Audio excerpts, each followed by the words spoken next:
Musikkapelle Spielberg, jenem Ort, in dem die Rennstrecke liegt, in der Gemeinde Spielberg, der Kaufbrief und Spielberg, der große Preis von Österreich und die Marktmusikkapelle hat natürlich den Vortritt gehabt.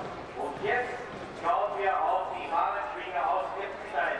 Die Eppensteiner Fahnenschwinger sind die nächsten und wir warten im Prinzip dann auch noch ganz oben in der Kurve. Da steht sie bereits, die Werkskapelle Zentweg. Die Werkskapelle Zentweg wird uns als nächste Gruppe dann musikalisch unterhalten. Vorher aber die Eppensteiner Fahnenschwinger, die jetzt hier zur Haupttribüne zu Start und Ziel hierher kommen. Die Eppensteiner Fahnenschwinger, die wir schon von einmal hier gesehen haben und die, das kann man ruhig sagen, die wir fahren wirklich ganz ausgezeichnet beherrschen.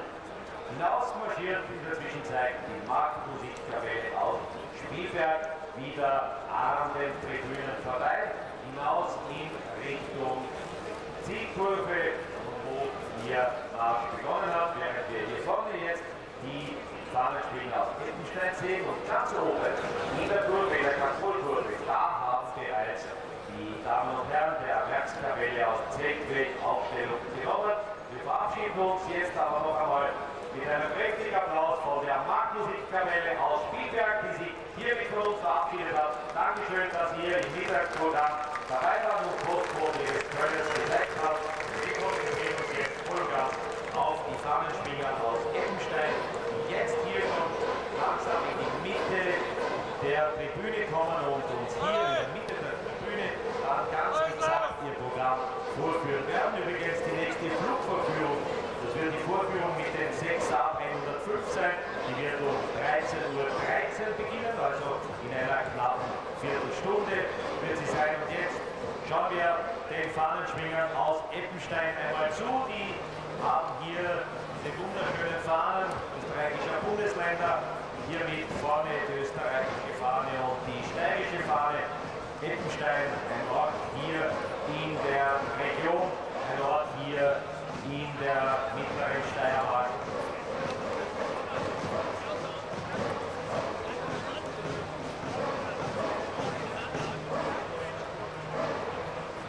So, jetzt also auf das Signal, wenn es ernsthaft losgeht mit der Vorführung jetzt der Eppensteiner Fahnenschwinger. Wir sind gespannt jetzt auf Ihre Fragen. So.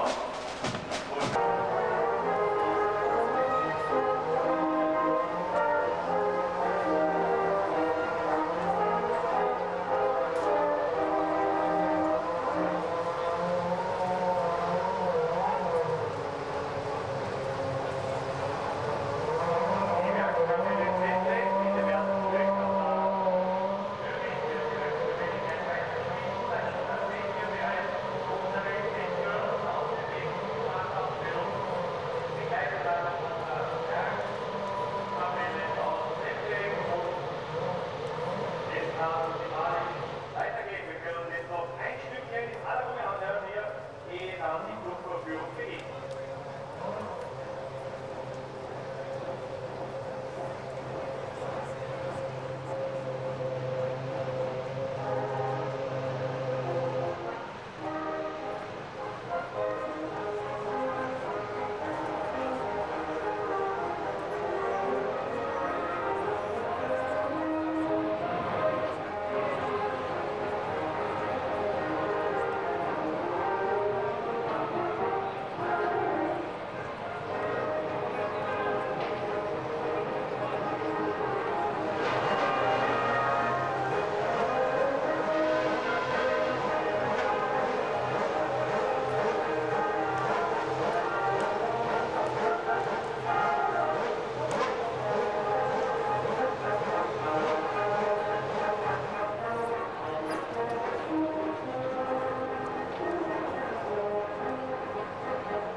sind noch genau 33,5 Minuten bis zum Start und 3,5 Minuten bis die Bodenstraße.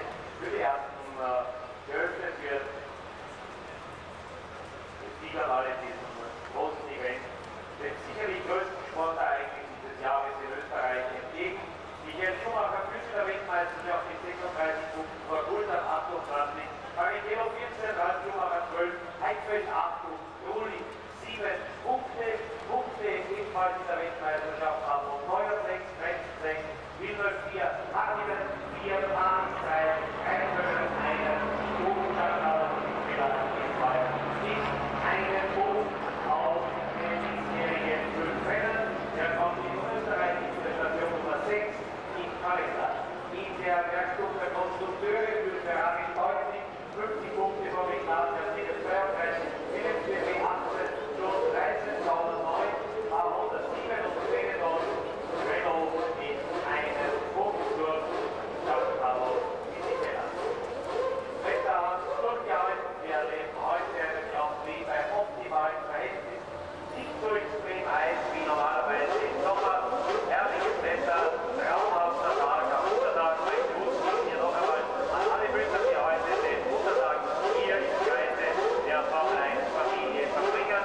Und es sind noch 2 Minuten, bis die Boxenstraße geöffnet ist. Auch Michael Schumacher ist bereits fertig, auch er hat bereits eben aufgesetzt, hat alles vorbereitet und ist ausgereift.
In der Ausfahrt der Boxenstraße 2, 1, und grünes Licht, es hat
team with live coverage of the Austrian Grand Prix.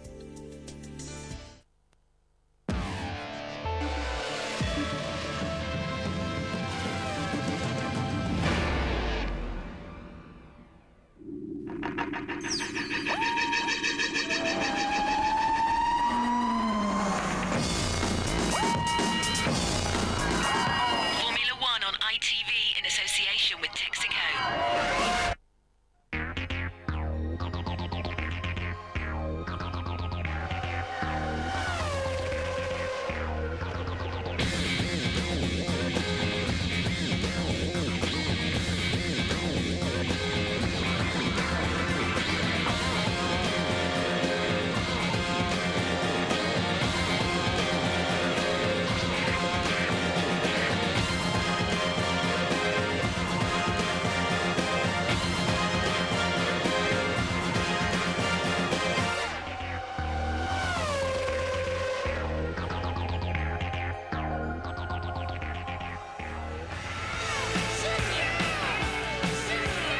Schumacher then, the first man into the nines, and brilliantly into the nines.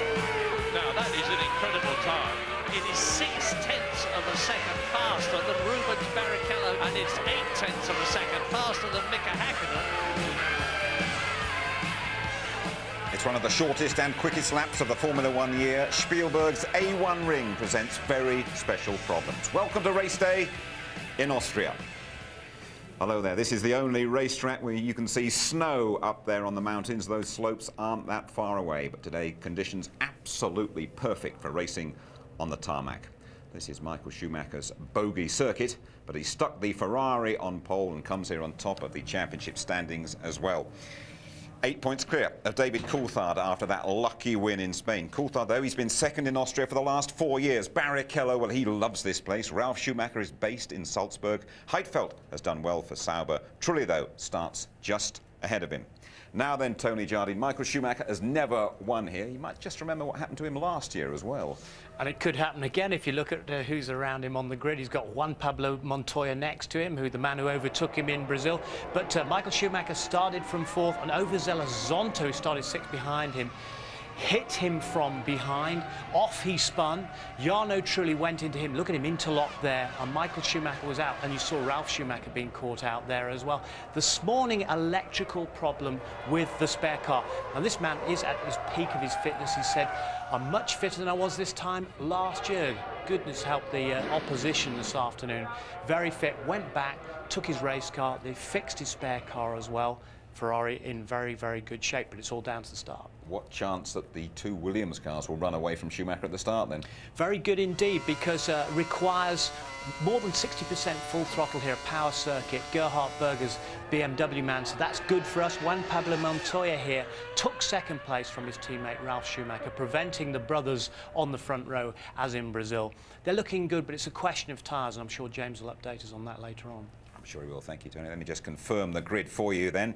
Fifth pole out of six for Michael Schumacher. Montoya, first podium in Spain, first front row here in Austria. Ralf Schumacher in the second Williams. That is a great effort. Then Barrichello, Trulli and Heidfeld, both ahead of the McLarens. Irvine's Jaguar 13th as normal, and poor Jenson Button down on the back row. The sad truth is we expected that. A big shock, though, to see the McLarens down on the fourth row. Why is that? Well, that's what Louise Goodman has been trying to find out. McLaren topped the timesheets from the first free practice session on Friday right through to the start of the qualifying hour. Then, just when it really mattered, things started to go wrong. Never mind battling for pole, Häkkinen and Coulthard were struggling just to make it into the top 10. The team eventually recorded their worst qualifying performance in almost 4 years. Clearly a very disappointing session for everyone in the team.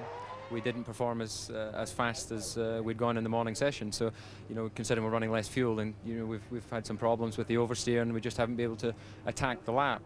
It's quite a big disaster. We lost from the pole position maybe 7, 8, 10. So it's quite a big gap. Conditions changed quite a lot in terms of wind, and we weren't able to balance the car for that condition. McLaren has to understand and analyze it, and then when they come with the solution, we will be more clever next time. It's not over yet. You never know what happens, and we can come away with 10 points, and then qualifying will seem a distant memory. So I think it's important to keep things in perspective, and it's when the checker flag drops that you count your points. Now, when we left him in Spain, McLaren boss Ron Dennis was still trying to sort things out with David Coulthard after accusing him on this programme of suffering a touch of brain fade. As it transpired, a computer glitch caused Coulthard's McLaren to fail. Today, Ron Dennis isn't that happy with me. As regards last weekend and my comments, I think Jim Rosenthal's a little bit to blame for that, because what I shared with your viewers was based on the information I was given during the course of the race. I qualified it, and by saying we hadn't got all the information at that stage, or something similar to that. And then, of course, the only thing fed into David was the fact that I'd suffered from brain fade. It scores sort of less than 1 out of 10 as being an insulting remark. I don't think many of the viewers appreciate, you know, we have our own expressions common down the pit lane, and brain fade just refers to a sort of momentary lapse of concentration. I think it scored just a bit more than 1 out of 10 in David Coulthard's book of Formula One insults, judging by the look in his eyes in Barcelona. OK then, coming up we have Murray's memories of the Österreich Ring. There's Martin's grid walk too. After the race, by the way, our competition result. And there's Ross Kemp learning the ropes with Jordan. Ross intends to be in the pit crew for real at the British Grand Prix.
Beautiful day at Spielberg in the Styrian Mountains in southern Austria, around 3 hours drive from Vienna.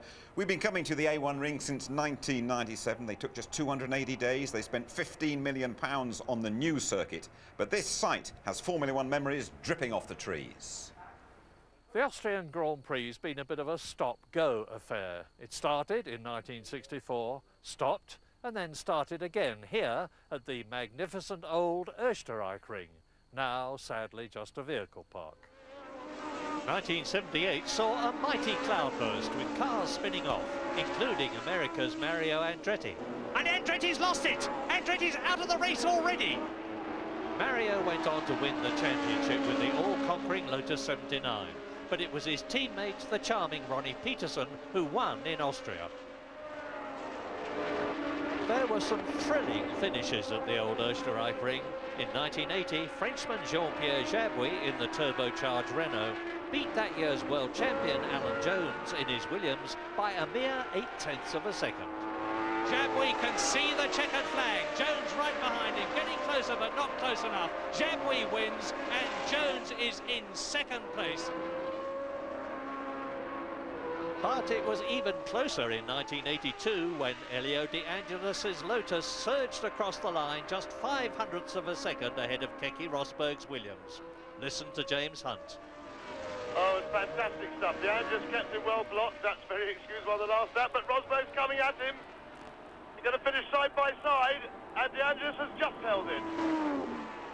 Sadly, though, it was the last Lotus win witnessed by the team's great founder, Colin Chapman.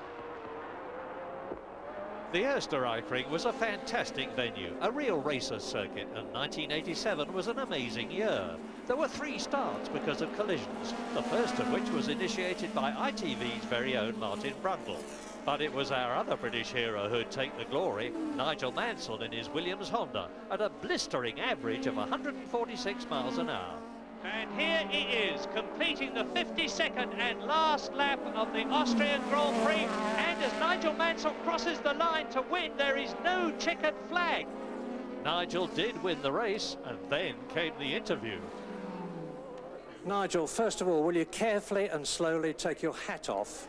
You've got an enormous bump on your head. Can you let them see it? I don't know whether... Right up there. Oh, I'm sorry.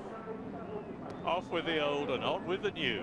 The A1 ring, a shortened and sanitised circuit in the same beautiful valley which opened in 1997. In 1999, Eddie Irvine took over leadership of the Ferrari team after Michael Schumacher broke his leg at Silverstone, to achieve his 2nd Grand Prix victory and the team's first in Austria since 1970. Mika Häkkinen won for McLaren last year, as he did in 1998. But the man to watch this year has to be his teammate, David Coulthard. David's had his moments here. He punted Mika off at turn 2 in 1999, but in spite of that, he's been 2nd for the last 4 years. He's been Mr. Consistency this year with points from all the first 5 races. Can he make it his 11th career win here today? Stay tuned. Well, David Coulthard suffered when traction control returned in Spain. Not everyone is using it. In fact, here the teams are struggling to master all those latest gizmos. James Allen has this. There were plenty of glitches with the new computer systems 2 weeks ago in Spain, but since then the teams have done a lot of testing, going deeper into what they have to offer. And although reliability is still a concern, they're all using the traction control systems this weekend. People can't run without it really now. There's too much of an advantage in it. Obviously turn 1 and turn 2 here, important acceleration points away from those corners from quite low speed, so it's acting quite heavily. And likewise on the start, I think quite a heavy function here. One of the key jobs traction control does is it helps to preserve the rear tyres, and that's going to be essential today because the key to today's race is going to be managing the tyres. We've seen in practice that the Michelin's performance goes off a little bit after the first few laps, but then comes on very strongly later on. The Bridgestone is much more consistent. If that happens today, Michael Schumacher might well be able to make a break for it, but the Williamses will come on very strong towards the middle of the race. Thanks, James. You could easily go for a stroll in the forest round here. Instead, let's go for a quick walk on the grid with Martin. Thanks, Jim. Hello, everybody. Welcome to the grid. Not got too much time today. Michael Schumacher on pole position, of course, and he's got to get up that hill. Can you see it, Andy? Up that hill faster than Montoya in the Williams, who's alongside him on the grid. Juan Pablo, first time on the front row, of course, in Formula One. Let's just see if we can have a quick word with him. Haven't managed to tee anything up. Juan Pablo, any chance of a quick word for the British viewers? Is that a maybe or a no? No. Be all right, just... Are you sure? Yeah. Welcome to the front of the grid. Okay, good luck. Oh, well, we tried. So let me take you down, and we think this car's got probably 30 or 40 horsepower more than Michael Schumacher has. So Schumacher's racing the McLarens, of course, for the championship, but I think he's racing BMW today, and particularly to that first corner. Michael may well run a little bit less fuel to give him half a chance to get to that first corner first. Big shunt last year here on the first corner, as you know. Big shunt yesterday in the Formula 3000 race. Tricky area. Plus, I think Ferrari still have overheating brakes as well. So a little bit less fuel, excuse me very much, a little bit less fuel before he has to get to that first corner will be critical. Ralf Schumacher, his brother, just behind him here. He could be in the same situation. Michelin tyres may grain, may go off a little bit for the first 10 laps and then come back to them. Williams BMW very strong today. Barrichello will be sitting there waiting, hopefully, to pick up the pieces. A new order on the grid today. New guys around for us. Montoya on the front row. Trulli here in 5th place. You can already see him in the car. Häkkinen and Schumacher and Coulthard having a bad time. Back to you. Thanks very much indeed, Martin. We are all set. Last year, Michael Schumacher didn't get beyond the first corner. The Austrian Grand Prix is coming up for you next. Dat voorkomt dat de achterwielen gaan spinnen. Bijvoorbeeld bij de start, maar ook bij het uitaccelereren van een bocht. Nou, daarvoor heb je dat traction control system. En voor de start is dat een speciaal launch control system. Dan wordt de wagen als het ware afgeschoten. Patriciello stond niet bekend in het verleden als een geweldige starter, dus die zal er absoluut voordeel bij hebben. Maar deze Michael Schumacher beweert dat ondanks al die elektronische hulpmiddelen het nog steeds een zaak is van de coureurs. Beste coureurs kunnen zo'n systeem ook als beste gebruiken. Zeg je Oostenrijk en Formule 1, dan zeg je Niki Lauda, die zijn duim opstak naar Michael Schumacher. Lauda tegenwoordig de hoogste baas bij Jaguar. En de meest succesvolle Oostenrijker tot nu toe in de Formule 1. 25 Grand Prix overwinningen voor Niki Lauda. Van 15 met Ferrari. Hij werd 3-maal wereldkampioen. En Lauda won in 1984 de grote prijs van Oostenrijk. Voor eigen publiek dus. Deze man won hem nog nooit, Michael Schumacher. Maar ja, ooit moet er een einde komen aan zo'n negatieve reeks. En die weet dus vandaag. En wat kunnen we nog gaan verwachten van McLaren? Dat kan ongetwijfeld teambaas Ron Dennis ons vertellen. Ron Dennis, 7th and 8th on the grid, not where you'd wanted your cars to start here with such a tight first corner. How much is that going to affect the way you operate this race?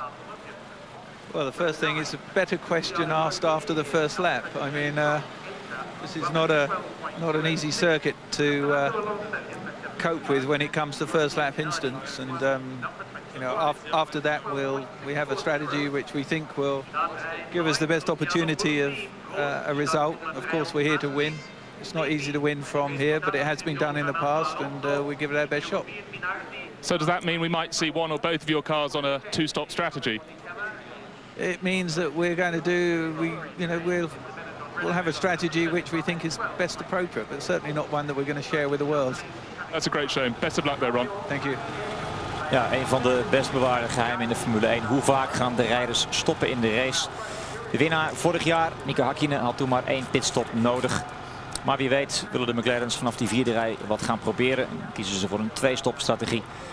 Ik verdenk Montoya en Ralf Schumacher ervan in elk geval dat ze maar 1 keer gaan stoppen. Want zelfs met veel benzine aan boord is de Williams nog snel. Normaal gesproken hoort u aan mijn zijde het vertrouwde stemgeluid van Tom Coronel. Helaas, hij is er vandaag niet bij. Is actief op het circuit van Silverstone. Samen met zijn teamgenoot Jamie Campbell Walters in de Lister Storm. Ze stonden op de eerste startrij achter de Nederlanders Mike Heeseman en Jeroen Blekemolen in de Chrysler Viper.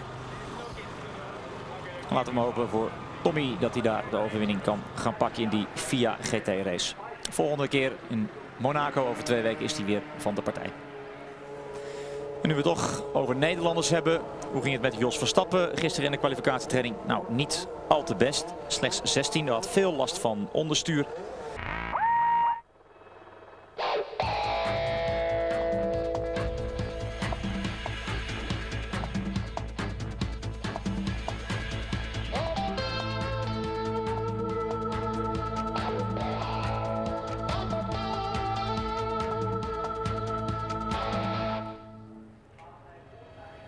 Welcome back to the A1 ring. It's 20 degrees for race 6 of F1 2001, the Austrian Grand Prix. Don't forget, after the action, the result of our competition, plus Ross Kemp's dramas as a Jordan mechanic. But now we join Martin Brundle and Murray Walker. Beautiful day for it, Murray.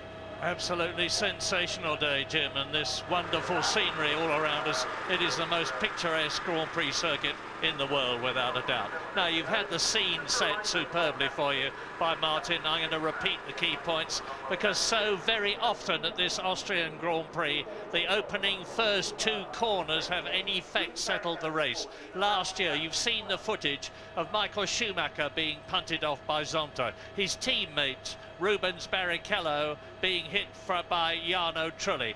Well, they come surging up to that first corner here, uphill. You can see it's the bottom left corner on the graphic you're looking at. They tackle it at about 80 miles an hour, but there's going to be a solid lump of 22 of them. And then there's the long climb up to turn 2, which they reach some 185 miles an hour. Rubens Barrichello there 4th on the grid. Now, Michael Schumacher, as is his way today, was last out of the garage. Everybody was on the grid, and at 1/4 to the hour, just before the last possible moment he could leave the garage, he did so. Rolled out onto the grid. Everybody melted away as the Ferrari cut its way along the tarmac into that pole position. It's the first time that Michael Schumacher has been on the front row of the grid in Austria. He's never been higher than 4th on the grid before, and this is the only Grand Prix race, as you look at him now, that he has not won. Is he going to do it today? Well, he's won in Australia, he's won in Malaysia, he's won, of course, in Spain. And he's got these row of pole positions. Only one pole position this year has been denied him, and that was David Coulthard, the San Marino Grand Prix.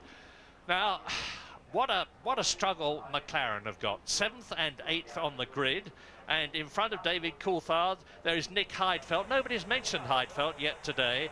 The young German driver in the Sauber, very much the team of the season as far as I'm concerned. Superb effort with their Ferrari engines to be up in 6th position for Heidfeld and 9th position for newcomer Kimi Räikkönen. So Coulthard and Häkkinen have got Heidfeld and Trulli and Barrichello and Schumacher and Montoya to pass before they can get to grips with Michael Schumacher, assuming, and what a big assuming it is, he gets round the first corner and clears off. What do you think?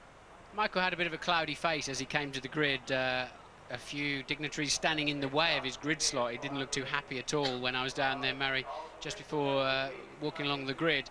And he's really got a job on his hands this afternoon to fight off those BMW Williams. He knows they've got 5 or 6 kilometres straight line speed advantage on him. Plus, when they're in his slipstream, it could be as high as 10 Ks.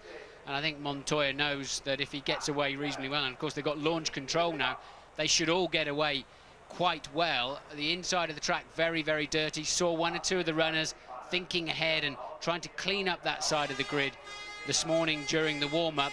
Fastest, of course, Häkkinen, and second Coulthard. Every other session this weekend, and McLaren has been fastest up until when it really mattered in qualifying. They got the setup wrong. They didn't react fast enough. They hit traffic. It was windy, it was dusty, and they've given themselves quite a headache for the afternoon. If Michael Schumacher can get away early on in this race, I think then he could be extending his World Championship advantage today. So Michael knows the early stages of this race are absolutely critical. Yep, as you look at Ralf Schumacher, ahead of him on the grid is his teammate Juan Pablo Montoya, and Montoya is fearless, the Colombian. He's won in America, he's been champion of America, he's won the Indy 500. And you look at Jarno Trulli, and now at Pablo Montoya himself. 22 cars on the grid. Jenson Button right at the back in the Benetton, and his teammate Fisichella in front of him. The Benettons are still climbing that massive mountain. Tasso Marquez in the European Minardi is 22nd on the grid, and any moment now the parade lap, the formation lap will begin. Now there are 71 laps in this race. It's a short track, 2.7 miles long, and away they go. Talk us round, Martin. Yes, no, they don't want to use the launch control too much off the grid. They want to lay 2 black lines of as much rubber as they can get down to give themselves a better chance next time around. That's a very steep hill, as I hope you could see on the grid walk.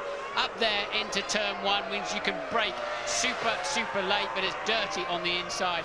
A long sweeping straight then down towards turn 2, which has another uphill arrival zone. And again, this does tend to be an overtaking slot, but it's got to be a willing party that you're overtaking into there. 2 cars cannot get around there safely at the same time. It'll almost always end in tears towards how the old track used to be now, just for a little while as they head down into turn 3. Tricky corner, the cars always look quite slow and clumsy through there. Bit of off camber, the track falls away from you. And cutting back now to the McLaren Mercedes-Benz pit. Hopefully we'll go back on track. Yes, we will, as they head through turn 5. A really fast left-hander where they lean right on the outside of the racetrack, straight into another left-hander. If you any problems out of one corner, you're straight into the next one. Tends to have a snowball effect. Then a pretty easy turn 7 before they come over the crest here into the corner where they've all been flying off the racetrack through practice and qualifying. It's a high-speed arrival, something around 150 miles an hour over the crest of the hill there. and immediately feed the car in over a new white line that marks the pit lane entry. And this is the final corner where they have to launch off the curb, try to catch the car the other side, keeping as much throttle on as possible into gain once again that pit straight up the hill towards turn 1. So, just remember, it is this first turn that's going to be critical. Michael Schumacher nearest you on the right-hand side, then Montoya. Behind Michael Schumacher, his brother, Ralph. Behind Montoya is Rubens Barrichello, then Jarno Trulli, Nick Heidfeld in the Sauber, and in row 4, the 2 McLarens as Jenson Button brings up the rear. The last grid, that is the 11th row of the grid. Look at Montoya. Watch for the lights when they come. There they are. It's going to be 5 when they all go out. The race will begin. There'll be a pause after the 5th light. And it's go! They get away. A good start, a brilliant start. And the 2 Jordans are left on the line. And up, and it's the 2 Williams in the lead already. Montoya leads, and Ralf Schumacher is in 2nd place. Michael Schumacher down to 3rd position, and look at that. Hakkinen 2, so we've got a Sauber, a Jordan, and McLaren. There's another car also on the grid, so launch controls are still not sorted out. We've got a Williams 1-2, a Ferrari 3-4, Coulthard then. Too many cars to clear on the line, Murray. I wonder if they'll have to bring the safety car out. So many cars to get out of the way. Yeah, it's a very short lap. It's Raikkonen who is stuck down there. And off goes the Jordan, and they're pushing it away from the line. Let us hope that they are able to clear those cars, because it's a magnificent start for the 2 Williams BMWs, and Montoya leads a Grand Prix, as he did in Brazil, and it is Mika Hakkinen who is sitting on the line. Mika Hakkinen, who was 8th, the man who has done so badly in the World Championship this year, a double world champion already, but lap 1, Montoya leads, Ralf Schumacher, Michael Schumacher, Barrichello is still in 4th position. He started there. I think they have to bring the safety car out, Murray. Too many cars to clear away. And let me have a look, see if I can see any kind of notice. The safety car is deployed, as you can now see on your screen. They cannot clear Hakkinen out of the way. He's not really in a super dangerous situation. Clearly they can't find neutral. There should be a separate reservoir of energy to pull that car into neutral. You lose all the hydraulic power when the engine dies. Should be a separate source of energy. It's not working on the McLaren. And when you see a replay of the start, both Williams BMWs flying off the line. Michael Schumacher appearing to get away well, but just not going anywhere once he got up to speed. And we saw 4 cars stalled on the line. You can see them bumping along. They're actually turning the engine over as they're trying to push that McLaren along. And really, he's going to have to get out, and they're going to have to crane it off. Mika says, I don't know, that's it, shakes his head. Well, what a terrible, terrible season it is for double world champion Mika Hakkinen. 3 failures to finish already in Australia, in Brazil, and in Spain, where he had that problem. And here, again, it looks as though he's not going to even start the race. And here is the replay. Now, watch the 2 white and blue BMWs. Look at Montoya on the dirty side of the track. And what a sensational start from Ralf Schumacher, straight past his brother. And his brother is challenged, but Michael Schumacher turns in. He's cleared that first corner this year. Martin, take this one again. Well, look, they're just having to dive all over the place. So many, I've never seen so many stalled cars on the grid. Both Jordans then, Hakkinen and Raikkonen, and no dramas at the first corner. We're missing some key players by the time we get there. And look, a Williams 1-2. Coulthard appeared to have a good start, look, virtually past both Ferraris, but then lost out somehow, is now back down in 5th place.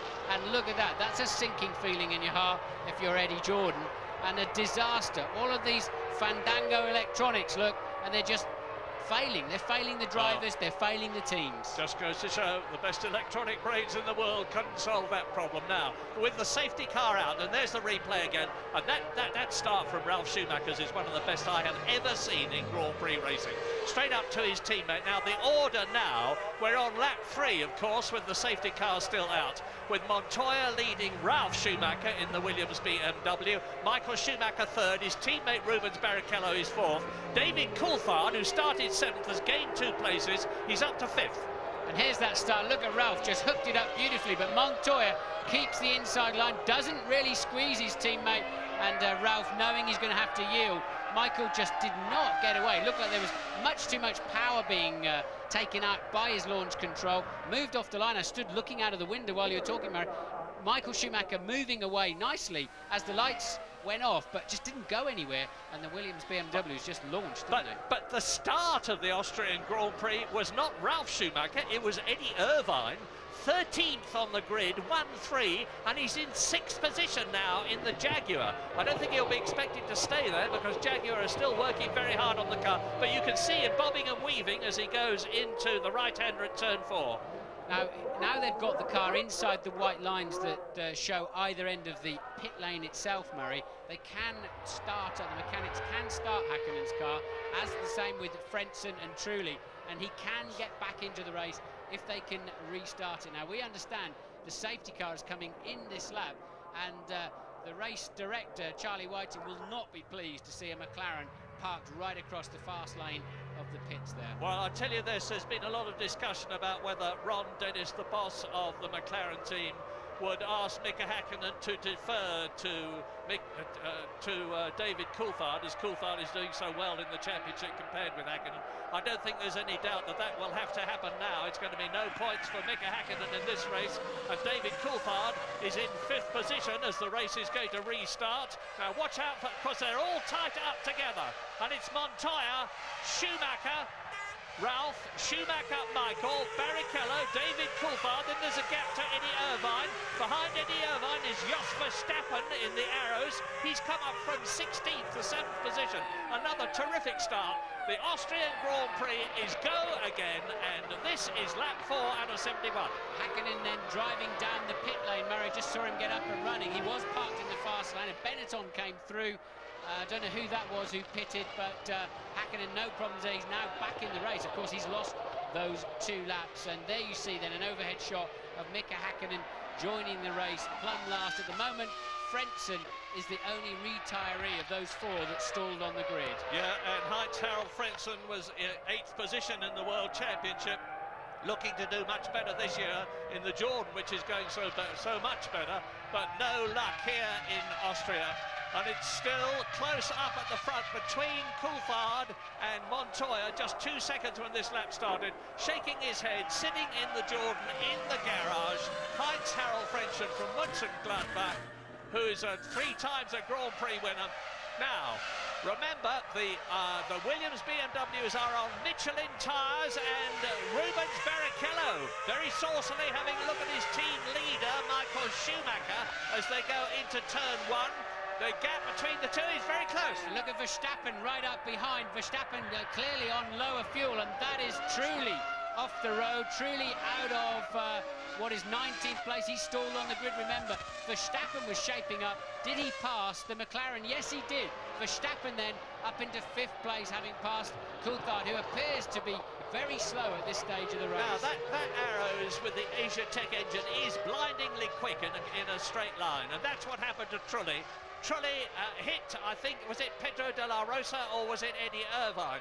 Whichever, it was one of the Jaguars. He is out of the race, so it looks as though both the Jordan drivers are taking an early bath, because we are now on lap 5, and Verstappen, I suspect, Mika Häkkinen tours in, retires from the 4th time in 6 races. He's only had 2 points finishes at the San Marino Grand Prix and Malaysia. Replay of Jarno Trulli going off at turn 1, lap 5 now.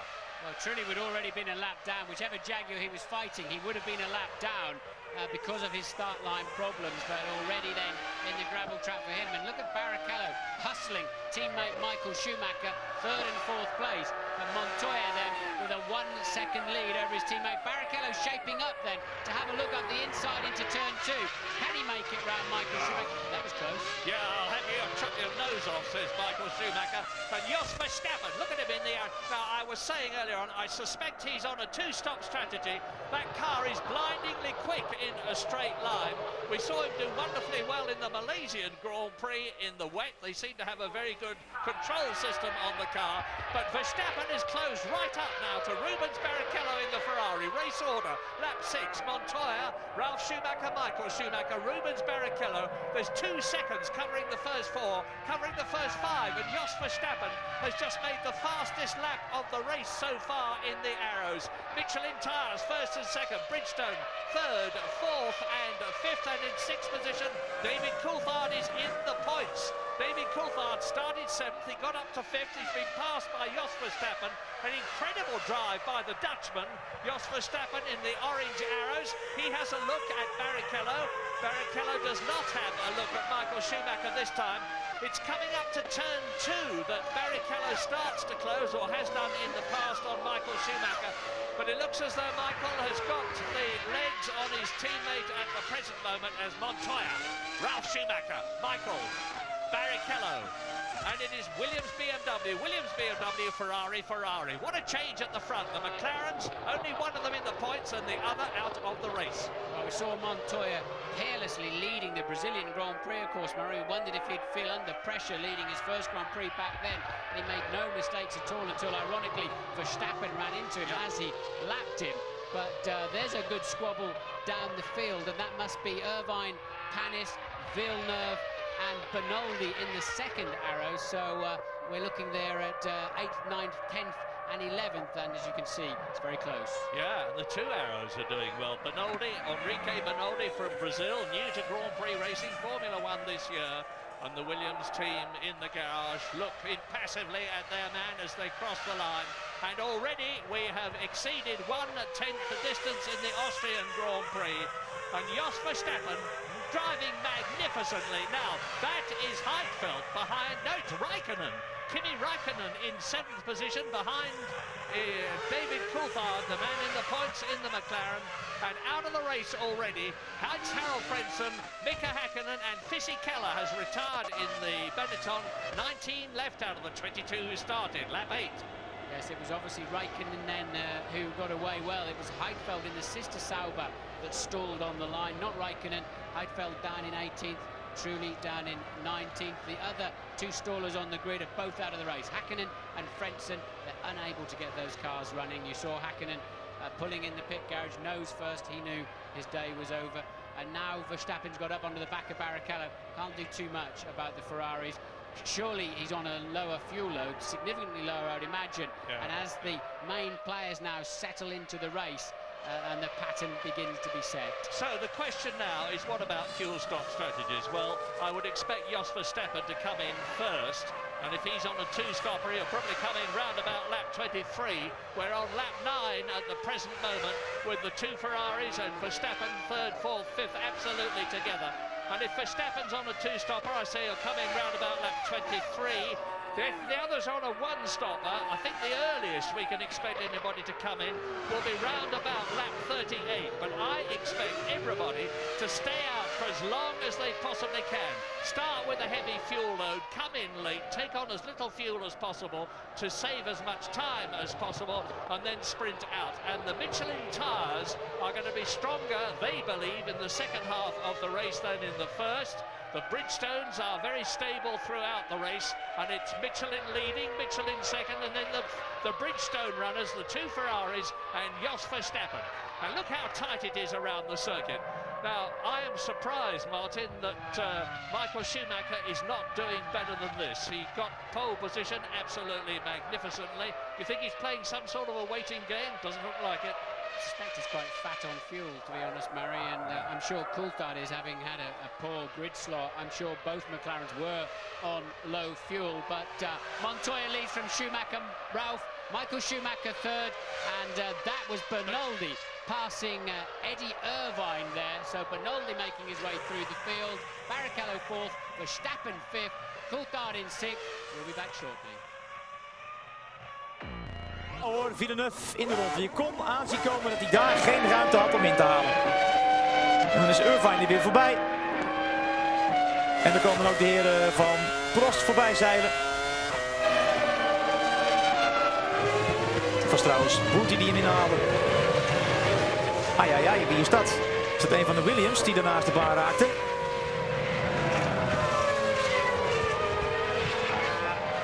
Ja, ik mis daar volgens mij Ralf Schumacher vooraan.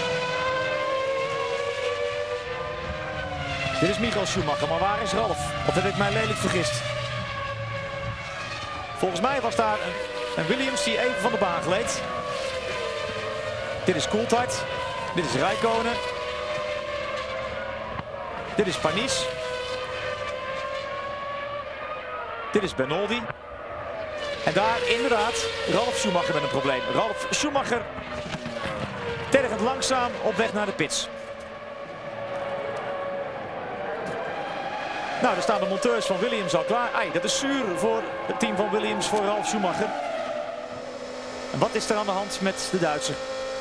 I mean, brakes is too risky for me. Sorry.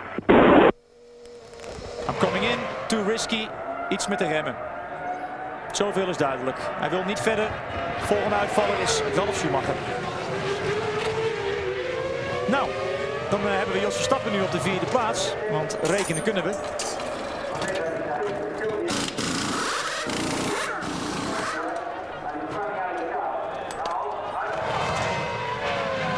Jongen, wie had het kunnen denken? Jos Verstappen vertrok als 16e aan de Grote Prijs van Oostenrijk. We hebben 10 ronden geleden en hij ligt op de 4e plaats.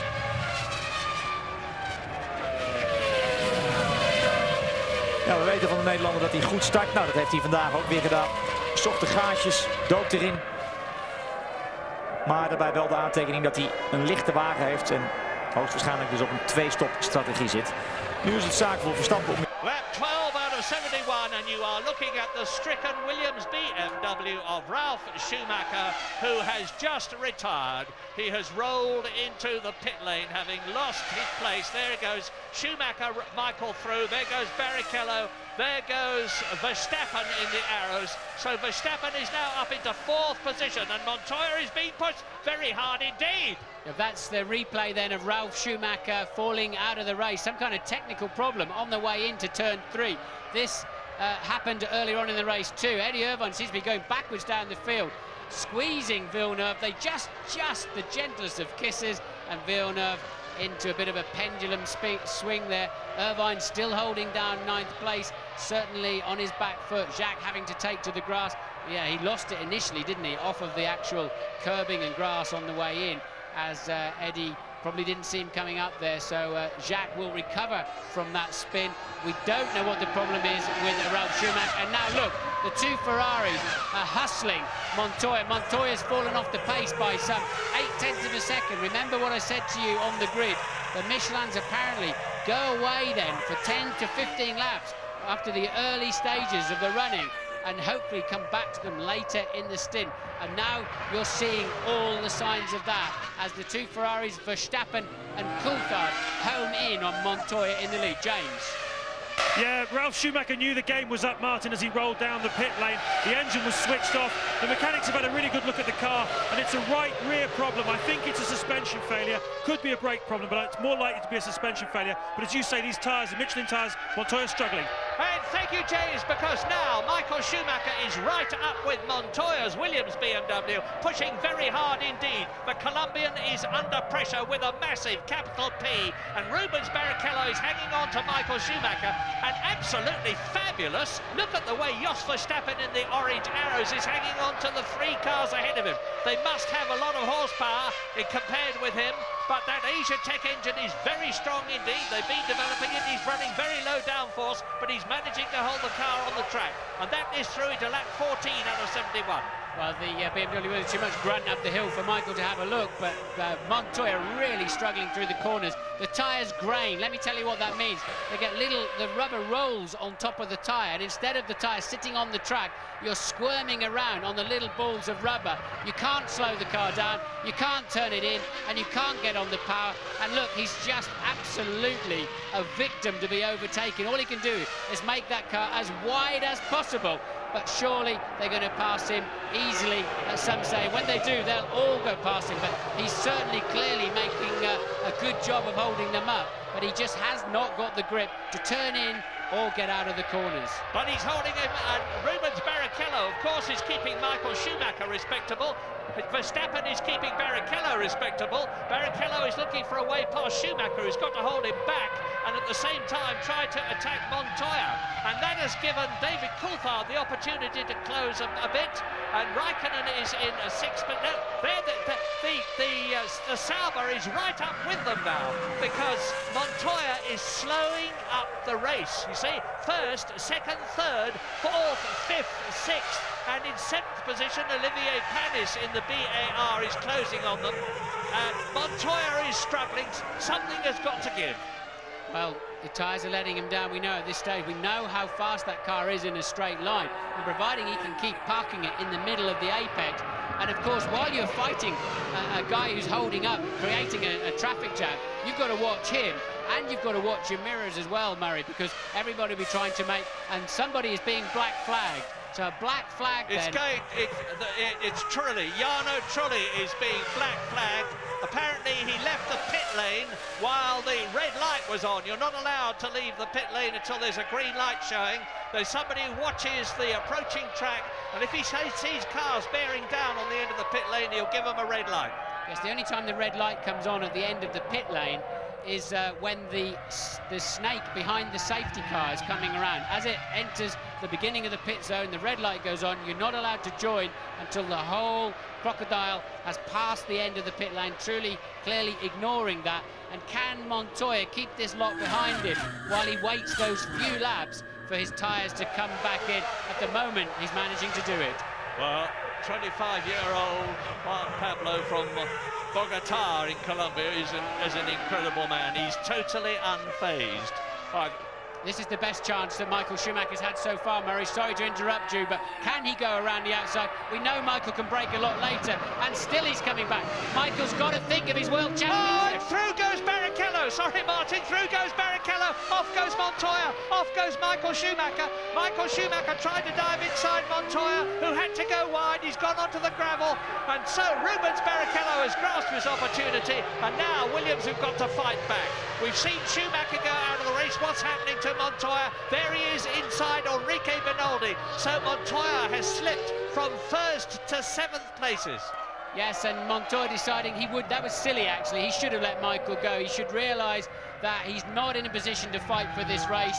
And Michael went down the outside. He had a much better braking capacity. We know that's a tyre-related thing at this stage of the race.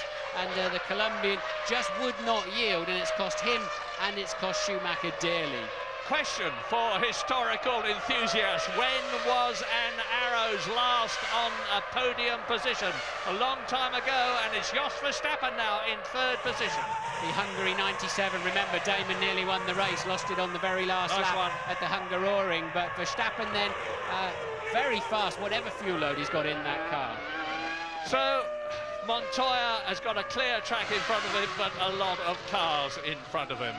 And David Coulthard is now right up there with Jos Verstappen. It's Barrichello leading. It is Verstappen now in 2nd position. And behind Verstappen is David Coulthard. It's getting very stretched indeed as Michael Schumacher closes in 6th position on Olivier Panis. Replay. Here we go then, Michael saying, OK, you're going to cover the line. Well, I'll have to go down the outside. And the Colombian getting back off the brakes, look, losing the back of the car, really just almost sacrificed himself in that corner so as not to lose the lead. And Michael Schumacher definitely paid the price. He had no option but to try to go around the outside of him. The Colombian doing such a good job of blocking the racing line, and he's perfectly entitled to do that. But as he got off the brake pedal, he left himself way too little space to slow the car down. Luckily for Michael, he didn't stall the end. And watch Montoya lose the back of the car, have to turn into the slide, and begins to take up the space that Michael thought he would go around. Michael then taking a few risks there, you have to say, to try and get around the outside of that Williams. Well, I don't know if you've registered this, but this is a quite incredible drive by Kimi Raikkonen as Enrique Benaldi in the Arrows comes in. He's obviously going to retire. He's not going up to his tyre changing position. Into the garage goes Benaldi from 8th position. That means Eddie Irvine moves up, and Kimi Raikkonen in the Sauber is in 4th place. There he is in the blue and white car, followed by Olivier Panis. Behind Olivier Panis is Michael Schumacher. Fastest lap of the race, Michael Schumacher, 1 minute 12.2, and that is about half a second outside the lap record. Yeah, Michael over a second faster than anybody else while he closed the gap to Panis, obviously recovering from that turn 2 incident with Montoya. A man with a smile on his face at the moment, will be David Coulthard, his main championship protagonist, now behind him. His teammate once again out of the race, Häkkinen stalling on the grid and never really getting his car up and running. He must surely know that Verstappen in second place will be stopping earlier than he does for fuel. So Coulthard feeling pretty happy with life. The only problem he's got is that Michael Schumacher is still very much in this race, albeit 6th place right now. Lap 19 then out of 71. You see in front of you the top 7, but here they are again. Rubens Barrichello leading the Austrian Grand Prix from Jos Verstappen by 6/10 of a second. David Coulthard, who started 7th, is now 3rd. Kimi Räikkönen, who started 9th, is now 4th. Olivier Panis in the BAR 5th. Michael Schumacher, who slipped off, is now up into 6th position and challenging. Montoya, who was leading, is in 7th place. 8th is Eddie Irvine. 9th is Villeneuve. 10th is the second Jaguar of Pedro de la Rosa, driving in his second race for the team. They're doing much better here. Retirements. Frentzen is out. Häkkinen is out. Fisichella is out. Ralf Schumacher is out. Trulli is out. 17 out of the 22 who started are still running. Now, strangely then, Montoya, running back there in 7th place, is now back on the kind of pace he was running at the start of this Grand Prix. Seems like that graining and lurgy problem from his tyres have actually gone away, and he's now back on pace, but it's too late for him. So, Barrichello from Verstappen by 7/10 of a second only. Coulthard a further 1.4 down the road. We'll take a break.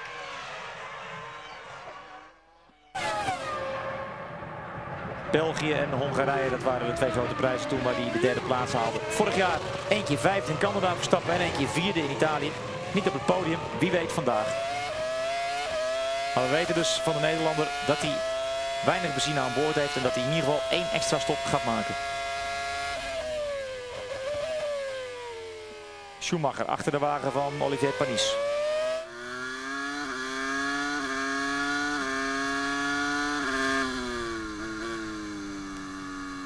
Montoya achter Schumacher op de 7e plaats. Een achterstand van 5 seconden door zijn avonturen in de grindbak. Maar heeft wel een voorsprong van 16 seconden op de nummer 8, Eddie Irvine. Villeneuve 9e, De La Rosa 10e, Alesi 11e, Burti 12e, Button 13e, Alonso 14e, Tauso Marquez 15e en Nick Heidfeld op de 16e plaats. Bernoldi is niet meer uit de garage gekomen, want er staat met grote letters retired achter zijn naam. En dat betekent in het Nederlands dat hij dus niet meer in de race zit.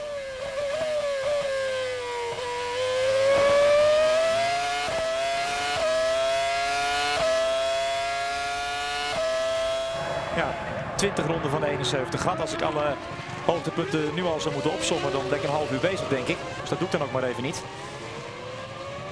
En daar een aanval van Michael Schumacher. Oh, dit is het moment, sorry. Wel op blijven letten. Ja, Montoya mist volledig het rempunt. Schumacher is dan wel zo handig om maar heel hard op het rempedaal te drukken. In ieder geval de grindbak vermijdend.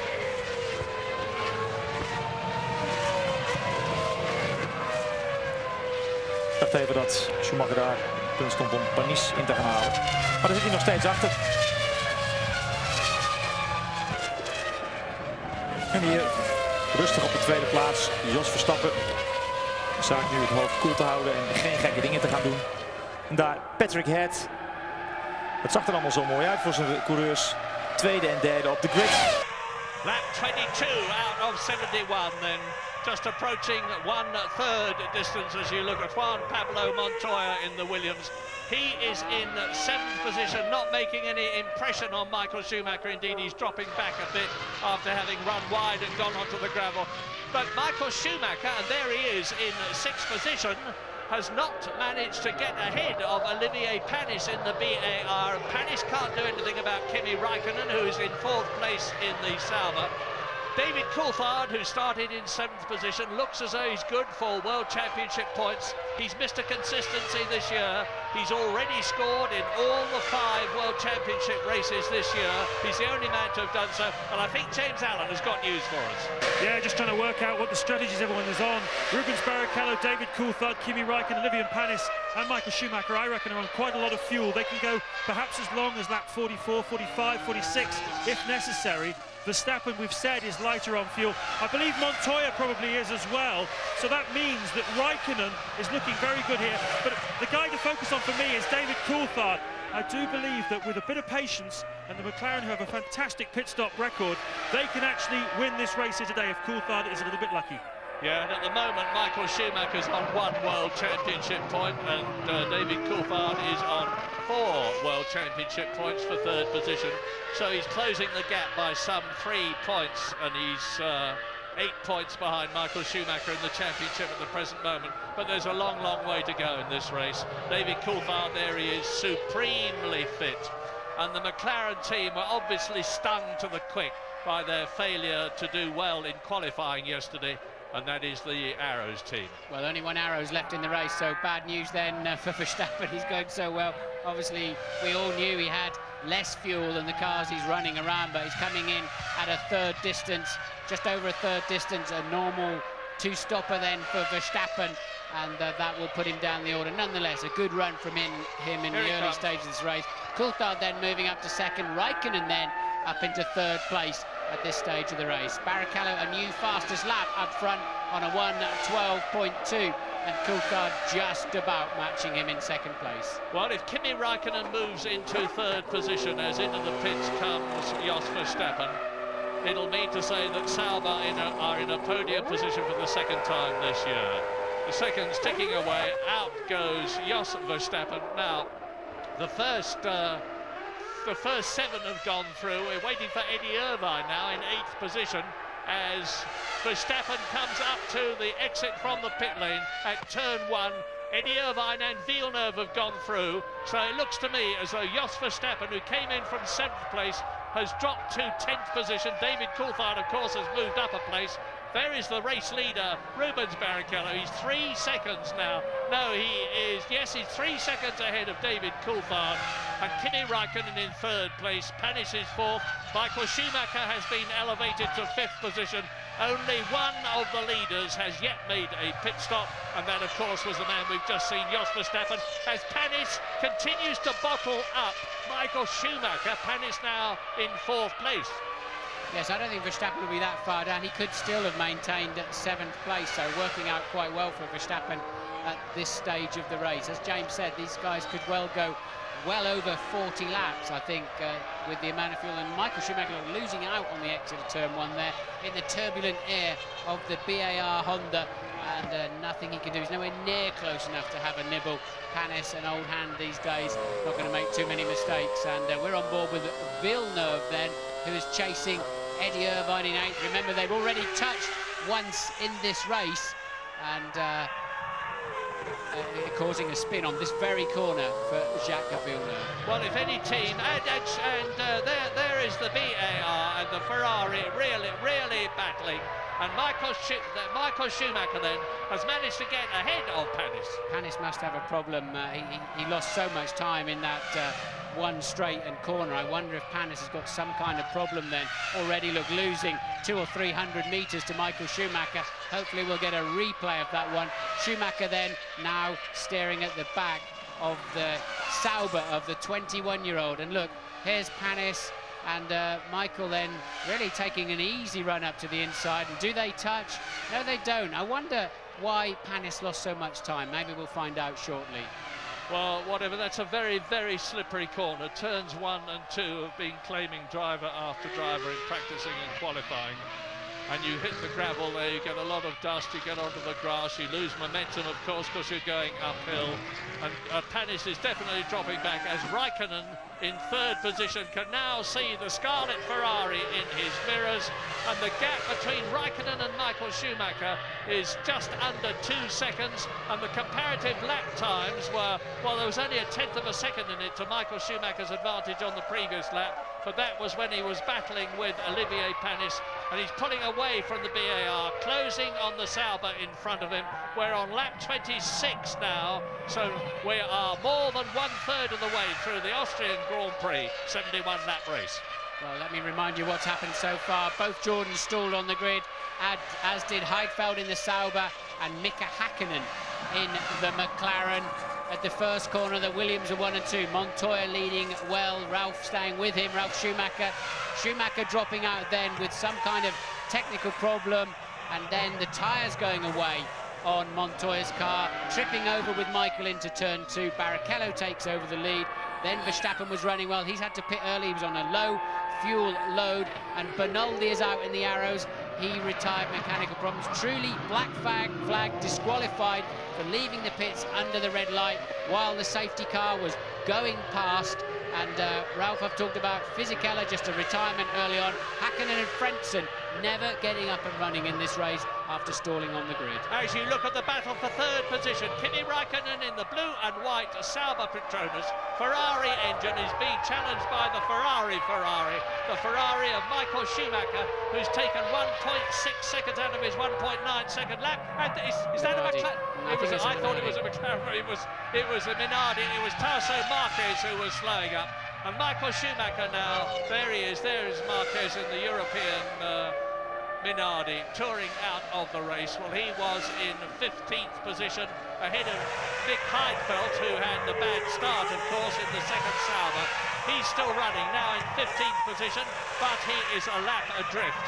Kimi Raikkonen continues to resist the efforts, the sterling efforts of Michael Schumacher to get past him, but surely it must be only a matter of time. The Ferrari is quicker, and look at the experience of Michael Schumacher compared with Raikkonen. It'll be interesting to see how Raikkonen handles this. He's been so supremely impressive and confident in these early stages. Michael, great drive there out of turn 2.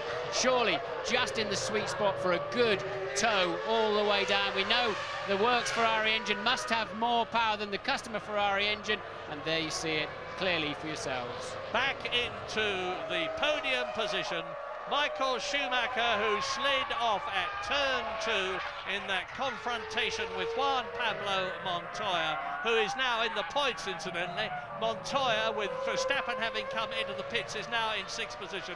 Replay as at the Grosser curve, Schumacher takes 3rd position. Interestingly, Schumacher holding his hand up to Raikkonen to say thanks for letting me through. I think it's really thanks for being mature and sensible about this. I don't think Raikkonen was making it too easy for Michael Schumacher. Michael feeling the need to thank him. And there's Michael lining up. Must have been a replay earlier in the race as he was lining up to pass Panis. Probably getting on for another 20 laps before the leaders come in for their sole pit stop. But the top 6 on lap 29 out of 71. Rubens Barrichello 2.3 seconds ahead of David Coulthard, who is 4 seconds ahead of Michael Schumacher, who is just past Kimi Raikkonen, who is 4th. 5th is Olivier Panis in the BAR. 6th is Montoya, the previous race leader. We are leaving Spielberg, but come back to us soon now. is nog op de baan. En hier het moment dat Rubens Barrichello Jensen Button op een ronde zet. Dat moet toch een hard gelach zijn voor die jonge Engelsman. Vorig jaar nog rijdend voor het team van Frank Williams. Sterk debuutseizoen, Jensen Button. Uiteindelijk die 8e in het wereldkampioenschap met 12 punten. Er een paar goede races bij zitten. 1 keer 4e, 4 keer 5e en een keertje 6e. Ja, nu rijdt hij in de Benetton. Dat is dit jaar geen geweldige wagen. Murti gaat aan de kant voor zijn landgenoot Barrichello. Murti tegenwoordig rijdt voor het team van Prost. Ligt op de 12e plaats. En ook daar is Barrichello nu voorbij. Dat betekent nog 11 wagens in dezelfde ronde. De volgende man die Barrichello moet gaan dubbelen zag je daardoor in beeld glijden. De groene Jaguar van Pedro de la Rosa.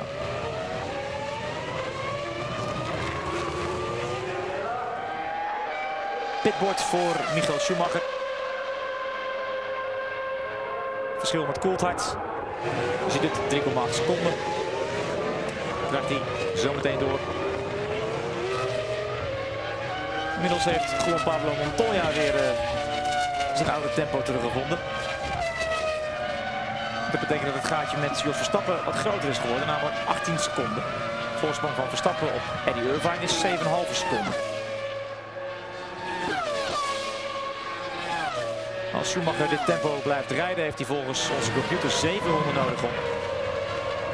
Dat we hier even een uitstapje zien. Ik denk van iemand in de achterhoede. Het was een blauwe wagen van Prost. 7 ronden nodig om Coulthard te pakken. En daar is Barrichello de la Rosa voorbij. Hier de onderlinge verschillen van de top 6.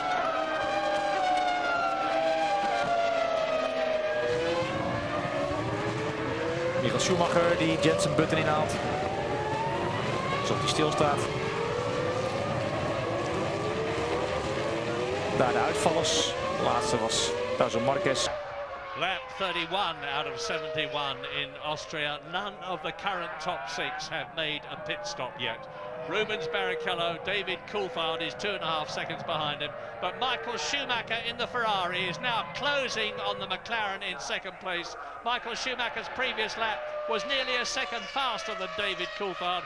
Kimi Raikkonen has been, and there you see David Coulthard. He's coming up to Pedro de la Rosa in the Jaguar to lap it. Yeah, Coulthard's had 2 very bad laps in traffic, and look how close Michael Schumacher is. And Schumacher is on that lap 1.4 seconds faster than either Barrichello in first place or Coulthard in second place. A storming drive now from Michael Schumacher. He still easily has the ability to win this race. Well, let's just remind ourselves about Mika Häkkinen, who was in 10th place in the World Championship with just 4 World Championship points when he started this race, the double World Champion. He has failed again. His car failed to get going. It was his 4th retirement from 6 races.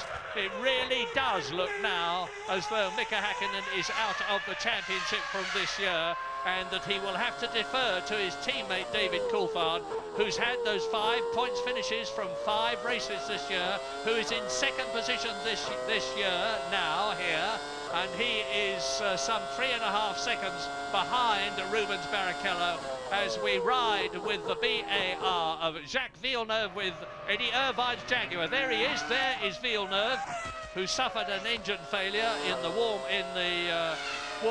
half-hour warm-up this morning. Changed cars, and he's out in the spare car now as Barrichello turns into turn 1. Now the climb up to turn 2 as he builds to 185 miles an hour. Down through the box into second gear from 7th to 40 miles an hour on the apex. Stop it sliding. Just nip over the curbing there. Keep your left wheels off the grass. Down to turn 3, the Gerser curve. Second gear, 55 miles an hour. There is Jean Alesi in the blue Prost, about to be lapped by David Coulthard, who has got Michael Schumacher bearing down on him. Ron Dennis there, and Michael Schumacher is now 1.7 seconds, 1/10 of a second slower than Coulthard on the previous lap, and he has lapped Alesi. And does Michael Schumacher get held up? Yes, he does, slightly behind Alesi. Alesi now yielding, but cost Schumacher there adjust a little bit, and Coulthard now with a bit of breathing space in front of him has fallen to 3.8 seconds behind. The traffic has not played into his hands at all, and both Ferraris gaining, and Coulthard now very much the meat in a Ferrari sandwich. Yeah, we ought to be seeing some pretty quick laps soon because the fuel load is dropping all the time. Of course, the best lap we've had so far was Michael Schumacher, 1 minute 11.6, which is actually a new lap record. David Coulthard created the lap record last year, 1 minute 11.78. So Michael Schumacher has already broken the lap record. His fuel load is dropping. The weight of the car is going down. David Coulthard, Michael Schumacher, and the gap just over 1.5 seconds. But Michael Schumacher is going faster on this lap than he's been before. It's exactly as I was just saying. As the fuel load goes down, he goes faster. He's just gone through the first of the 3 sectors on this circuit, faster than anybody. But what a battle is developing behind him, because we've now got lapped cars, and it's happening all the way down the field as Raikkonen and Panis and the others close up on them. Yes, the big fight then is Montoya you're now looking at, closing in on Panis. 5th, Panis 6th. Montoya, remember, he fell back to 7th when he had the near coming together with Michael Schumacher into turn 2. And there's clear air at the front. Now we're going to see who's got the pace.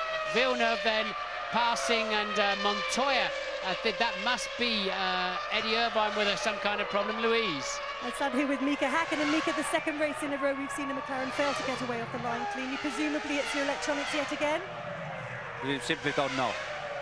We simply don't know. The team will investigate tonight and also tomorrow whole day to understand what has happened, and we don't know, was it my mistake or was it a technical failure in the car? It's very complicated to see that. So many races into the championship now, so few points on the scoreboard. Is this the end of your championship hopes? Well, it doesn't look too promising, does it? Thanks, Mika. Oh, bless him. He's a lovely bloke, very phlegmatic about it, because Mika Häkkinen, as I said earlier on, had only got 4 World Championship points compared with Michael's 36 when the race started. He's got no World Championship points from this race. Michael Schumacher, if he finishes, is going to get at least 4, I think. And he's continuing to challenge David Coulthard. But now the interest is developing with the Bridgestone and the Michelin tyres. The top Michelin driver is Montoya, with Ralf Schumacher, his Williams teammate, out of the race, and Montoya is 6th. New fastest lap then of a 1:11.1 for Michael Schumacher. As I said, clear air at the front. And what did Barrichello do? A 1:11.8. Coulthard a 1:11.4. Michael Schumacher a 1:11.1.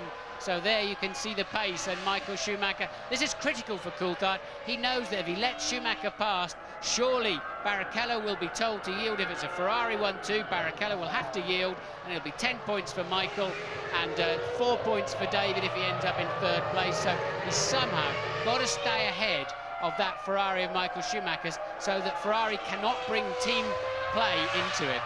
Yeah, at the present moment, with the Ferraris 1st and 3rd, they're on a potential 14 Constructors' World Championship points, compared with McLaren 6 for David Coulthard. So the gap is extending by 8 points, and Ferrari were already 18 points ahead of McLaren.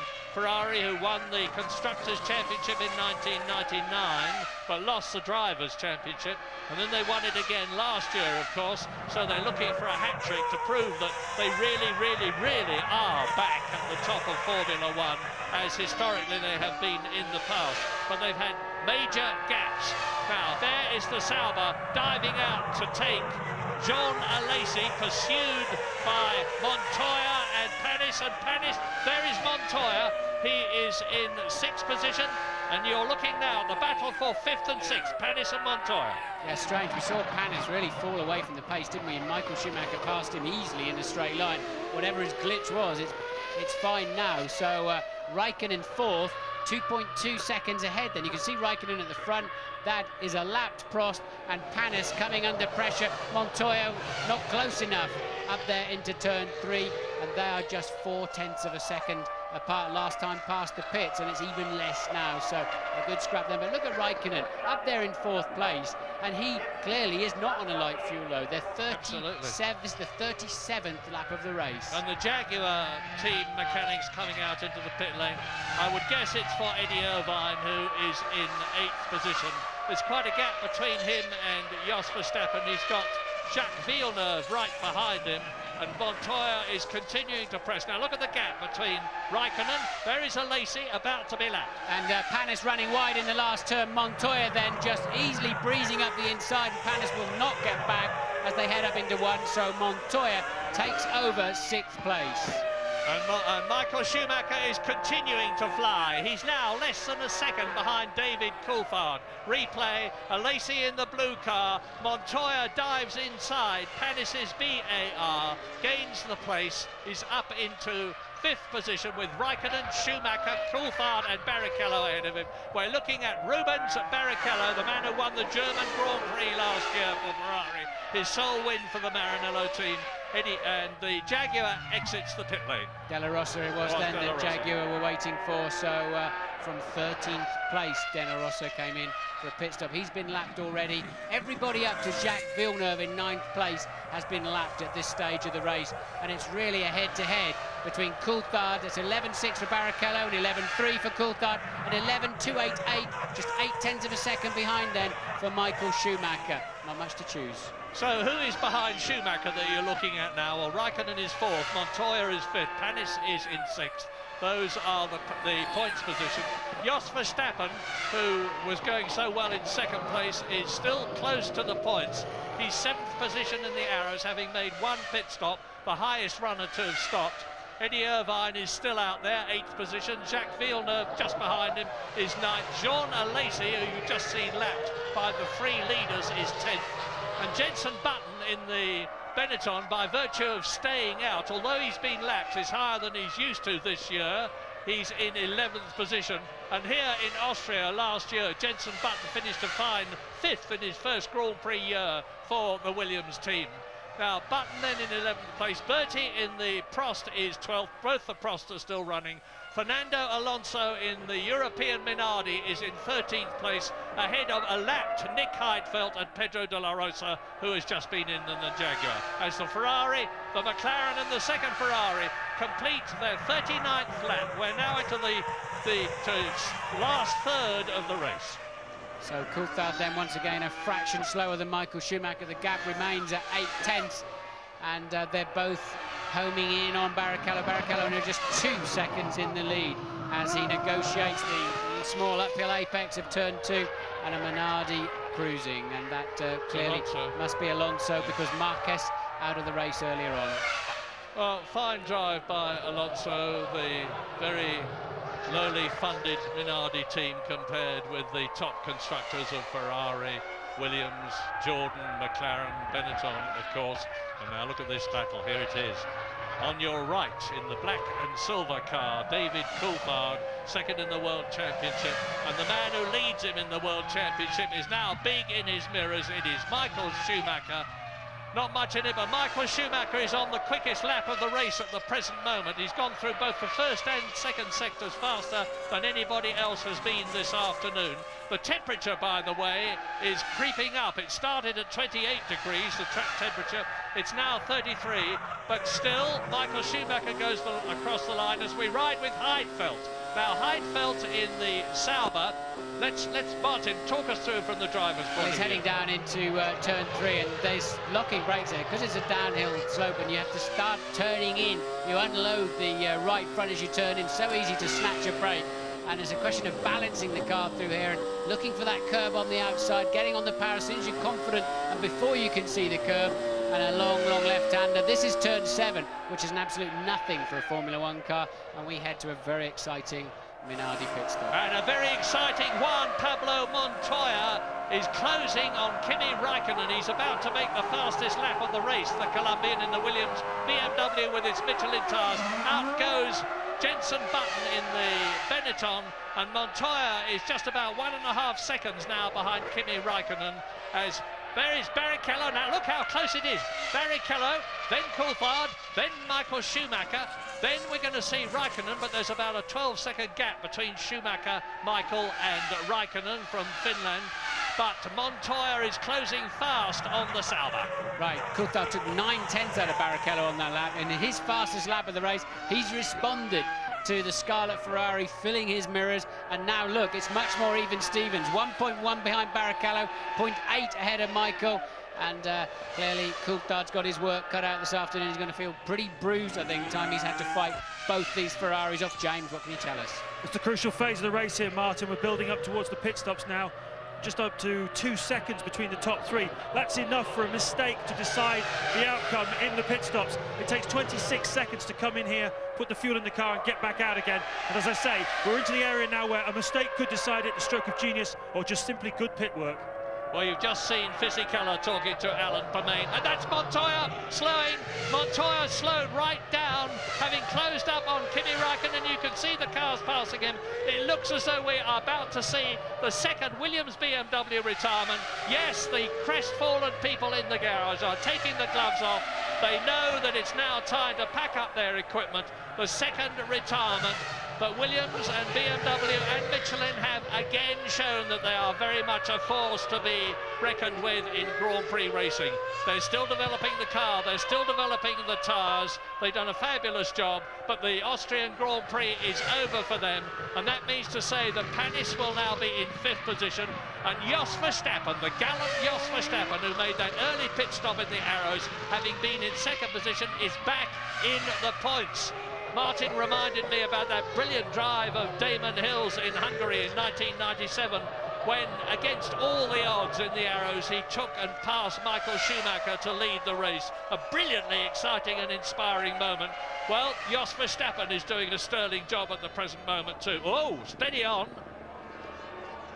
He's just coasting it downhill. That's Juan Pablo Montoya. He's getting it away from the track, very sensible indeed, into a position of safety where there's no danger of it being helped, as Barrichello, Coulthard, Michael Schumacher. The gap between them in total 2 seconds on lap 43 out of 71. Over the line they go to complete the lap into their 44th lap. So Michael, the quickest one that time around, the gap down to just 0.6 of a second now, and back on board with Heidfeld, your current 12th place man. Remember, he stalled on the grid, and that's why he's already a lap down in this race. Took him a long time to get those 4 cars running. Safety car out initially. Heidfeld really struggling to keep the back end of that car under control as he is chasing there. That is Villeneuve, so quite why he's changing this, because he's a lap behind. Yeah, so lap 44, both the Ferraris very much in the hunt, only one of the McLarens with Häkkinen out. Both the Saubers are still running with Raikkonen very much in the points. Both the BARs are running with Panis in the points. Only one of the arrows, that of Jos Verstappen, is running. Both the Jaguars, Eddie Irvine is in 7th place and Pedro de la Rosa is still running. There's the Ferrari men coming out into the pit lane. This is going to be the first pit stop for one of the top 3 contestants, Barrichello and Schumacher, and there is the Michael Schumacher, 3rd position, and Barrichello stays out as he comes up behind the Jaguar. Yes, and he's going to get a clean run up the inside, so that works out well for Barrichello. He'll lose a bit of time having to turn in early, but can Coulthard and David and Michael Schumacher clear the Jaguar before turn 2? Any little tiny piece of traffic, and there's a bit of gamesmanship, isn't it? They've gone back in again. Any tiny piece of traffic, look, and it has delayed them slightly, is absolutely critical at this stage. As James said, the pit stop will be critical, and the in and out laps will be equally as critical. Panis in from 5th position. The gap between him and Verstappen was 22 seconds. The gap between him and Raikkonen ahead of him was 11 seconds. And so there is Jean Alesi coming in the Prost from 9th position, as out goes the BAR of Olivier Panis. Looks like a good stop that. 5th position, he may well have retained the... No, I don't think so. I think that Verstappen's probably got through, but Verstappen, of course, has got to make another stop, whereas Panis will not. And James, can you update us? Well, Murray, you called it a piece of gamesmanship. It's exactly what it was, the Ferrari mechanics coming out. McLaren guys looking ready to respond. It's like a chessboard. They know, these mechanics down here, they know that they could well decide the outcome of this race. It could swing any one of 3 ways. Fantastic atmosphere. I can't remember a race which would hinge just as this will hinge on the pit stop. Well, there is Panis back in the hunt in the Honda-powered BAR. Both the Jordans are out, of course.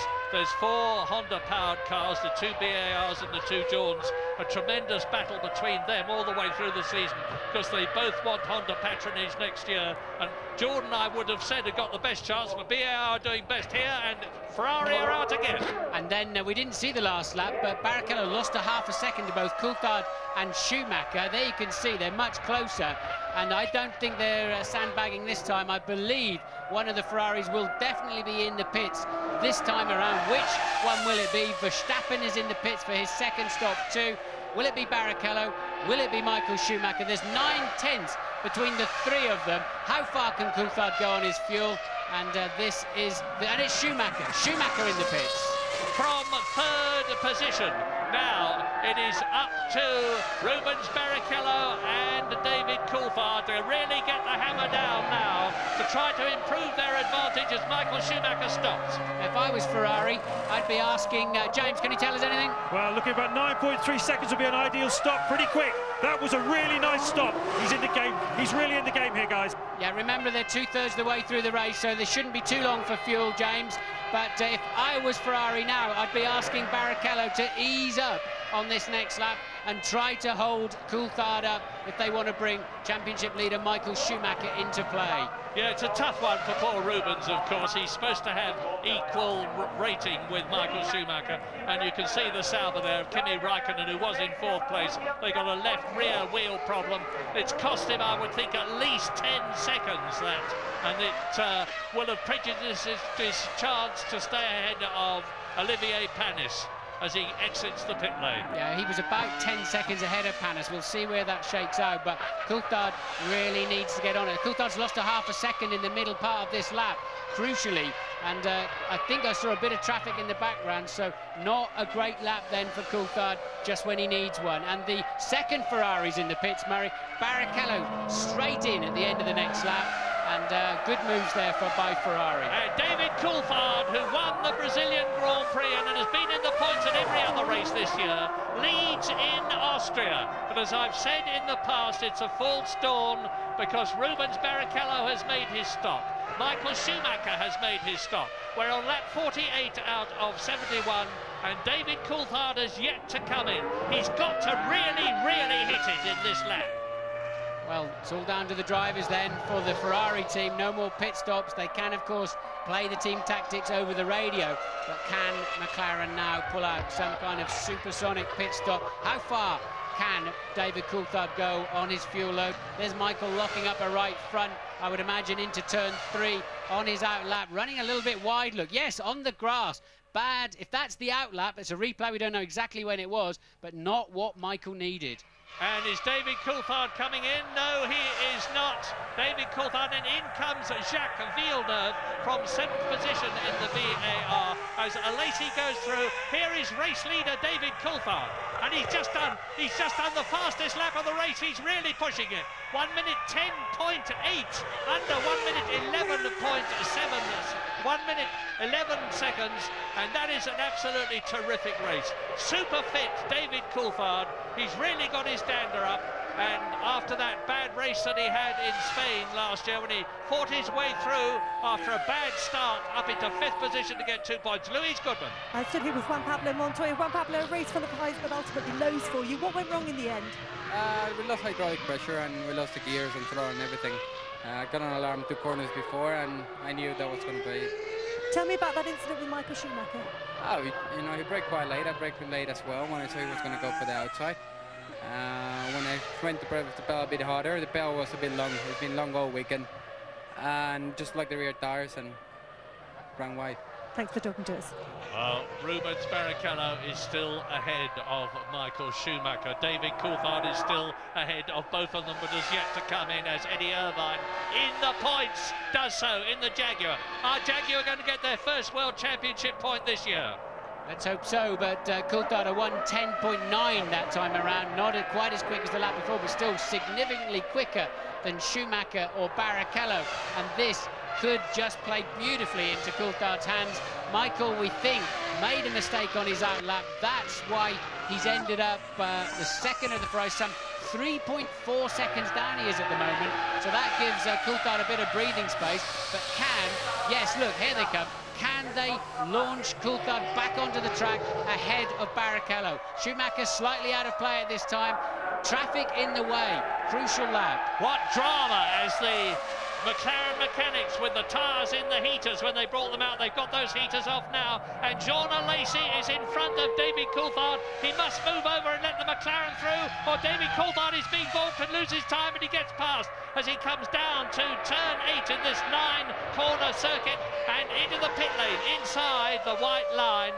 And that is Rubens Barrichello, who is in second place with Michael Schumacher behind him. David Coulthard. James.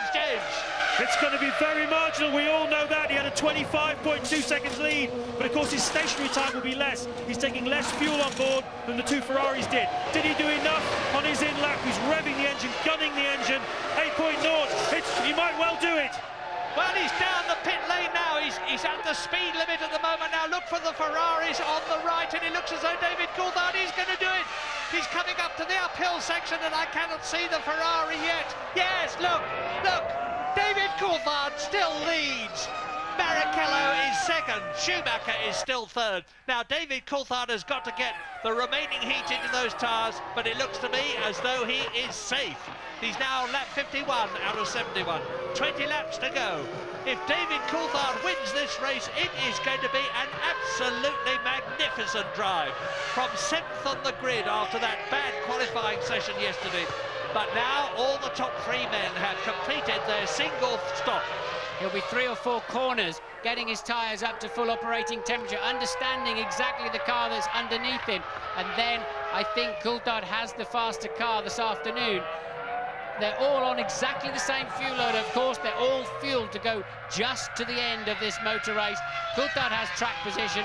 It takes any teamwork of him being scuppered behind the Ferraris out of play, of course, and that must be, is that Della Rosa? It's Eddie Irvine. It's Irvine, is it? Pulling... no, it's Della Rosa, sorry. Yeah, Della Rosa pulling out of the race. He was down in 12th place.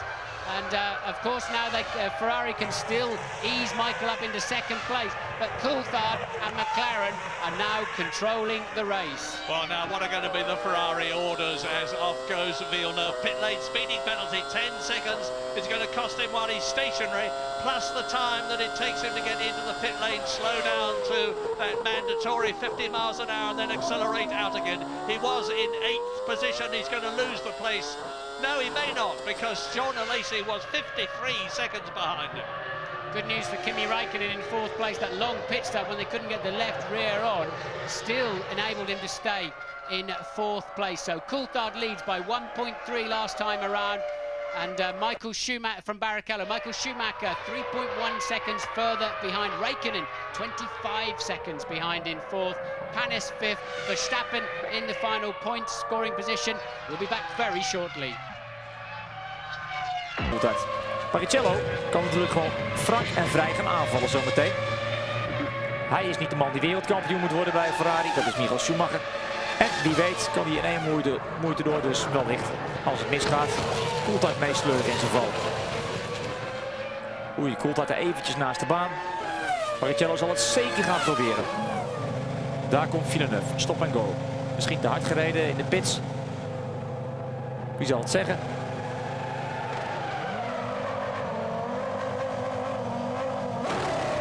Nou, het blijft zonder gevolgen, alleen kan hij nu zeker de 7e plaats vergeten. Man op de 8e plaats, Villeneuve dus binnen geweest voor een stop en go. En hier kijken we naar de koploper in de race. 2 gele puntjes. Dat betekent dus dat er ergens op de baan iets aan de hand is. De vraag is alleen waar. Kan natuurlijk de wagen van de La Rosa zijn die daar naast de baan staat. We zagen de La Rosa heel langzaam rijden. Die zal dan even in veiligheid gebracht moeten worden. Burti wordt hier geland. Gaat keurig aan de kant voor Coulthard. En Schumacher, of ik moet zeggen Barrichello, heeft daar nu even last van. Eerder in de race ging Burti keurig aan de kant voor Barrichello. Oh, Schumacher. Ging dat wel goed aan de achterkant. Of was dat een slecht schijn? Ik had even het idee dat hij wat ver naar buiten ging. In die laatste bocht voor start en finish. Barrichello is er in ieder geval voorbij. Maar daar Schumacher. Is niet helemaal vlekkeloos door die bocht gekomen.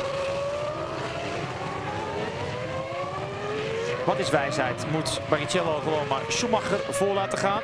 In dat geval verdient Schumacher 2 extra punten. Want de 2e plaats levert 6 punten op en de 3e plaats 4 punten.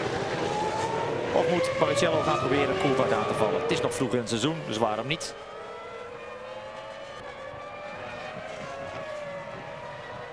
Dan let zo meteen op. Lap 54, replay, and Michael Schumacher nearly goes off. He just managed to collect the Ferrari, but he's lost time. And Rubens Barrichello is on a tremendous charge. Look at him, 2nd place, and he's only a second behind David Coulthard. Look back, and you see Michael Schumacher. What are going to be the Ferrari team orders? Are they going to let Rubens Barrichello stay ahead? Well, Michael, we've now seen 2 mistakes from him in the last corner last time around, and also on the outlap that scuppered any chance he had of taking the lead. Remember, they were nose to tail virtually as they went in for the pit stop. But Coulthard has not got 10 points in his pocket at all yet. For whatever reason, on this set of tyres or in this stage of the race, he has not appeared to have that advantage over Barrichello. In fact, it's swapped around now. Barrichello, the faster by 2 or 3 tenths of a second. And it's Michael who can't quite keep up with him. Yeah, it's amazing, this Formula One business. Remember David Coulthard, we showed him before the race began. when he was talking about his awful 7th position on the grid for him. And he said, but never mind, you don't get points for where you go on the grid. You get points for where you finish in the race, and we could still win it. That is optimism and determination. He could still win it. He's on lap 55. He's got 16 of these 2.7-mile laps to go. But Rubens Barrichello there in the Ferrari is trying for his 2nd Grand Prix victory. The first one that he had was at Hockenheim last year when he came from 18th on the grid to win the race in appalling weather conditions. I think the McLaren doesn't work as well with the fueler. Remember at the beginning of the race, Coulthard passed by Verstappen, struggling to hang on, yet set a new fastest lap and a new lap record just before his pit stops on very low fuel. And he'll be very relieved to find, and there he is running wide in turn 1 again. He'll be very relieved to find that he was actually a few hundreds faster last time around than his pursuer Rubens Barrichello. Michael Schumacher also now getting up to full racing speed. Yeah, you don't get points for the fastest lap. I think you ought to do personally, and one for pole position. That's my personal opinion. But David Coulthard nearly a second faster here today than he was last year when he put up the then record lap. And he's gone round in 1 minute 10.8, so that's 9/10 of a second quicker. Eddie Irvine there in the Jaguar, who just saw him in 7th position going over the crest.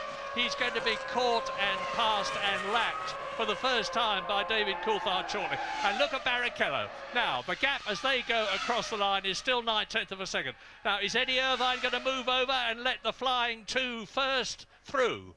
Well, he'll get the blue flags, and there's been a little bit of needle between Irvine and Coulthard recently. They've accused each other of blocking in qualifying, and David's felt Eddie did not let him through as easily as he might have done while he was lapping him in previous races. We'll see what happens this time around. But Barrichello and Michael Schumacher now was at 1:11, half a second quicker than Coulthard. Coulthard's got his work cut out. I think we're seeing a little bit here also of it's much easier to chase than be chased, especially on this racetrack. The fine line between loads of grip and the limit of the racetrack and a dusty trip through the gravel traps is absolutely tiny, and Coulthard then trying to keep it on the road, but those Ferraris are not going to let him have it easily. Right on, lap 57 now out of 71, 12 of the 22 starters left. David Coulthard, Rubens Barrichello, Michael Schumacher, you see them together in the same shot. Kimi Raikkonen is 4th, Olivier Panis is 5th, Jos Verstappen is 6th, Eddie Irvine still just out of the points, 7th position, yet to be lapped, he's about to be lapped. Villeneuve is 8th in the second BAR, Alesi is 9th, Bertie is in 10th position, and now Barrichello is right with David Coulthard, and for the record, 11th is Button and 12th is Heidfeld. The rest have retired. Coulthard losing 8/10 to Michael Schumacher and over half a second to Barrichello. He lost momentum in the last corner with the Jaguar in front of him. Barrichello having a clean run, and this is the net result. Coulthard needs to get the hammer down now. He needs to try to get himself a 1.5 seconds advantage. This next 5 laps is his opportunity to reassert himself in this race. At the moment, he's on the defensive. That's Raikkonen 4th. Michael Schumacher on the previous lap was faster than Barrichello, faster than Coulthard. The gap is down to 2.7 seconds between Coulthard leading, Michael Schumacher 3rd position. Ferrari on 10 World Championship points, McLaren on 10 World Championship points, Coulthard on 10 World Championship points, and championship leader Michael Schumacher on 4 World Championship points. It could still all change. But Kimi Raikkonen there is looking good for another points position. He finished in 6th place this year in his first ever Grand Prix in Australia. He really is a man to watch, and the rumours are that Ferrari are after him. 1:11.5 that time around for Coulthard, and quicker than Barrichello. It's really toing and froing up the front. Coulthard leads by 0.9. Michael Schumacher further 3 seconds behind. We're going to take a very short break. We'll be back to see how the final stage of this race unfolds. Via overwinningen van Niki Lauda in 84 met de McLaren Porsche. Daarna in 85 en 86 Alain Prost, ook met de McLaren Porsche. In 98 Hakkinen met de McLaren Mercedes en vorig jaar dus ook Mika Hakkinen. Let op, Schumacher. Gaat zo meteen even wilde gebaren maken naar Eddie Irvine.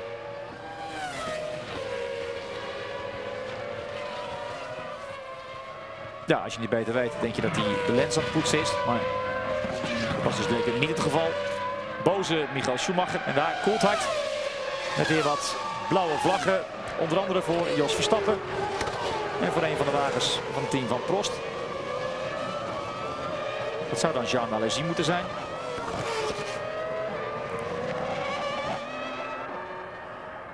Die gaat netjes aan de kant. En wat doet Jos zo meteen? Jos nog altijd liggend op de 6e plaats. Een voorsprong. Nu een veilige 8 seconden op Eddie Irvine. Krijgt zo meteen de blauwe vlag. Wie weet kan hij zijn vriend Michael Schumacher nog een beetje helpen door iets langer dan toegestaan Coulthard af te houden. Daar is Jean Alesi en daarachter dan Michael Schumacher. Schumacher, wiens kansen om hier eindelijk eens te winnen in Oostenrijk niet zo groot meer zijn. Zit nu achter Alesi en is er langs. Verstappen is al aan de kant gegaan. Verstandige beslissing. Mengt zich niet in het gevecht tussen Coulthard en Barrichello. En laat het de heren zelf uitvechten. En hier Schumacher achter de Nederlander. Een situatie die we ook in de kwalificatietraining meemaakten. En toen gleed Jos in die bocht van de baan af. En schrok Schumacher zich een hoedje. Dat liep allemaal goed af. To go, about 12 minutes for the Austrian Grand Prix, and David Coulthard, you can see the gap there now as he turns into turn 3 between him and the Scarlet Ferrari of Rubens Barrichello, with Michael Schumacher starting to close on both of them. It could be and probably will be a cliffhanger finish. Barrichello gets a sniff of Coulthard out of 1 towards turn 2. He's much quicker under braking for whatever reason, is the Ferrari on the McLaren. But Coulthard having a nightmare afternoon in traffic, always losing out, excepting when it really mattered. Remember, those stunning 1:10.8, 1:10.9 laps he put in to launch himself ahead of Barrichello. And on Barrichello's lap, as Coulthard made his pit stop, Barrichello had 2 or 3 cars to pass, and it gave Coulthard this comfort zone. But the rest of the afternoon, he's always seemed to lose out, just catching the traffic at the wrong time. But when they're in clear air, he's still got a fraction of a second advantage over Rubens. And Michael Schumacher just now 2.2 seconds down the road. Yeah, I've said this so many times before, but I'll say it again. Catching is one thing, passing another. And Rubens Barrichello is only just inching up on the McLaren. And David Coulthard, who's a very wily campaigner, he's driven in a heck of a lot of Grand Prix in his time. And he can make that car in his 113th Grand Prix with all his experience and determination, knowing that if he can finish first, he's going to have 4 more World Championship points than finishing second. Can make that car very wide and make it very difficult for Barrichello to pass him, in which case Barrichello could then have Michael Schumacher in his wheel track. So it's Ferrari second, Ferrari third, McLaren leading. Magnificent drive. Poor Mika Häkkinen must be sitting in the garage now, looking gloomily at the monitor and thinking that could have been me.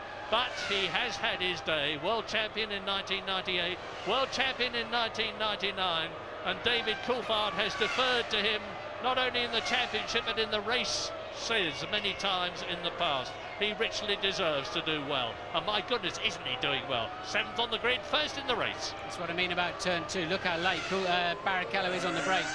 I wouldn't really want to swap places with Coulthard right now. This is massive, massive pressure. The whole of the corporate world of McLaren and Mercedes-Benz and a couple of $100 million worth of annual budget sitting on his shoulders. He's got to drive it on the ragged edge. One slip and it looks silly. If he cruises too much, he's going to be eaten alive by the 2 prancing horses that are menacingly galloping along behind him. Can Coulthard keep his head under pressure? He has done before. Can he continue to do it for the final 8 laps of this race? And then will Ferrari, if Barrichello can't have a go at Coulthard, will Ferrari make him yield and give an extra 2 points to Michael Schumacher? P2 to Barrichello, and that is his board now. But let us not forget Michael Schumacher, third position, and on the previous lap he was half a second faster than either David Coulthard or Rubens Barrichello. He still is inching up. The gap between himself and David Coulthard is 1.5 seconds on lap 64 out of 71 on this very slippery track. Out of the race goes Jenson Button in the Benetton. Up come the fire marshals with flames licking out of the exhaust outlets. They need to get the fire extinguisher on that very rapidly indeed before it takes hold, although it may be just an oil fire. I heard barbecue sales have been very strong in the UK over this lovely sunny weekend, and Jenson decided to join in with you. From 12th position, only 11 left now. Heidfeld is left, he's 11th, he's been lapped twice. Bertie is 10th in the Prost, he has been lapped twice. Lacey is 9th, both the Prosts are still running, he's been lapped twice. Jacques Villeneuve is 8th and has been lapped. Irvine is 7th and has been lapped. Jos Verstappen is 6th, has been lapped. Only 5 cars are on the same lap, which is lap 64, and 3 of them are virtually together. This is the replay of the engine locking up and spinning Jenson Button out of the race, engulfed in flames at the back. They die down pretty quickly. He's out of the car, he's okay. Engine seized, there may be some oil, and that is Luciano Berti then spinning himself out in turn 1. That is not where Button went off. I'm wondering if there's any oil where Button went off. To let Heidfeld through, and they were on the same lap. So the Saubers are now 10th position for Nick Heidfeld and 4th position for the magnificent Kimi Raikkonen, as Michael Schumacher is now bearing down Joe Ramirez on the left. The veteran man at McLaren is one of the top people in Formula One, absolutely enthralled with how his man is doing. His man being David Coulthard, lap 65, and the Scot from Twynham with the Salter proudly on his helmet. I cannot find the words to say what a superb job David has done and is doing to resist the pressure now. But now we're getting to the crunch point. Is Rubens Barrichello going to move over and let Michael Schumacher take up the attack?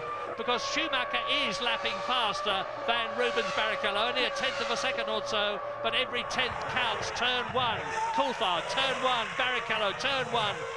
That's how close it is. Michael Schumacher. Isn't it amazing? 3 different drivers, 2 teams, a totally different philosophy, different engines.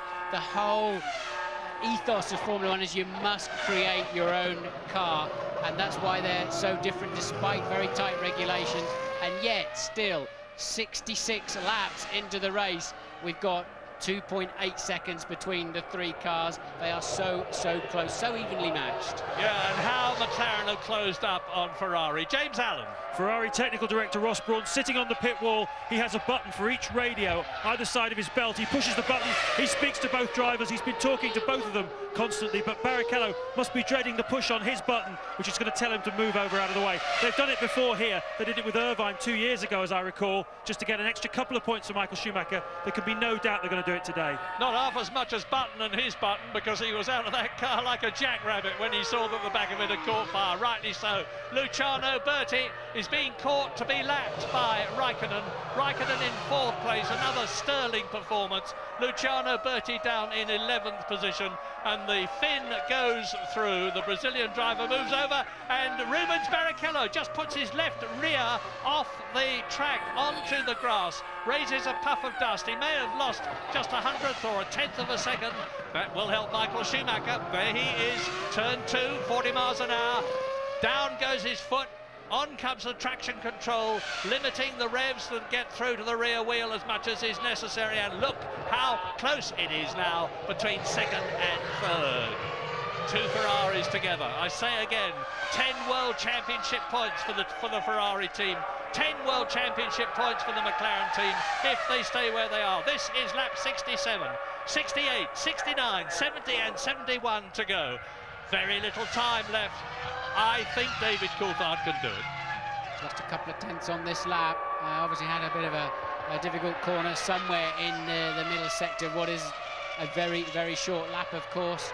So Coulthard 1.6 second lead last time around. It's clearly significantly less this time, down to 1.1. So Coulthard having a bit of a scruffy lap, a very poor final sector. And Coulthard once again, Murray, back under pressure.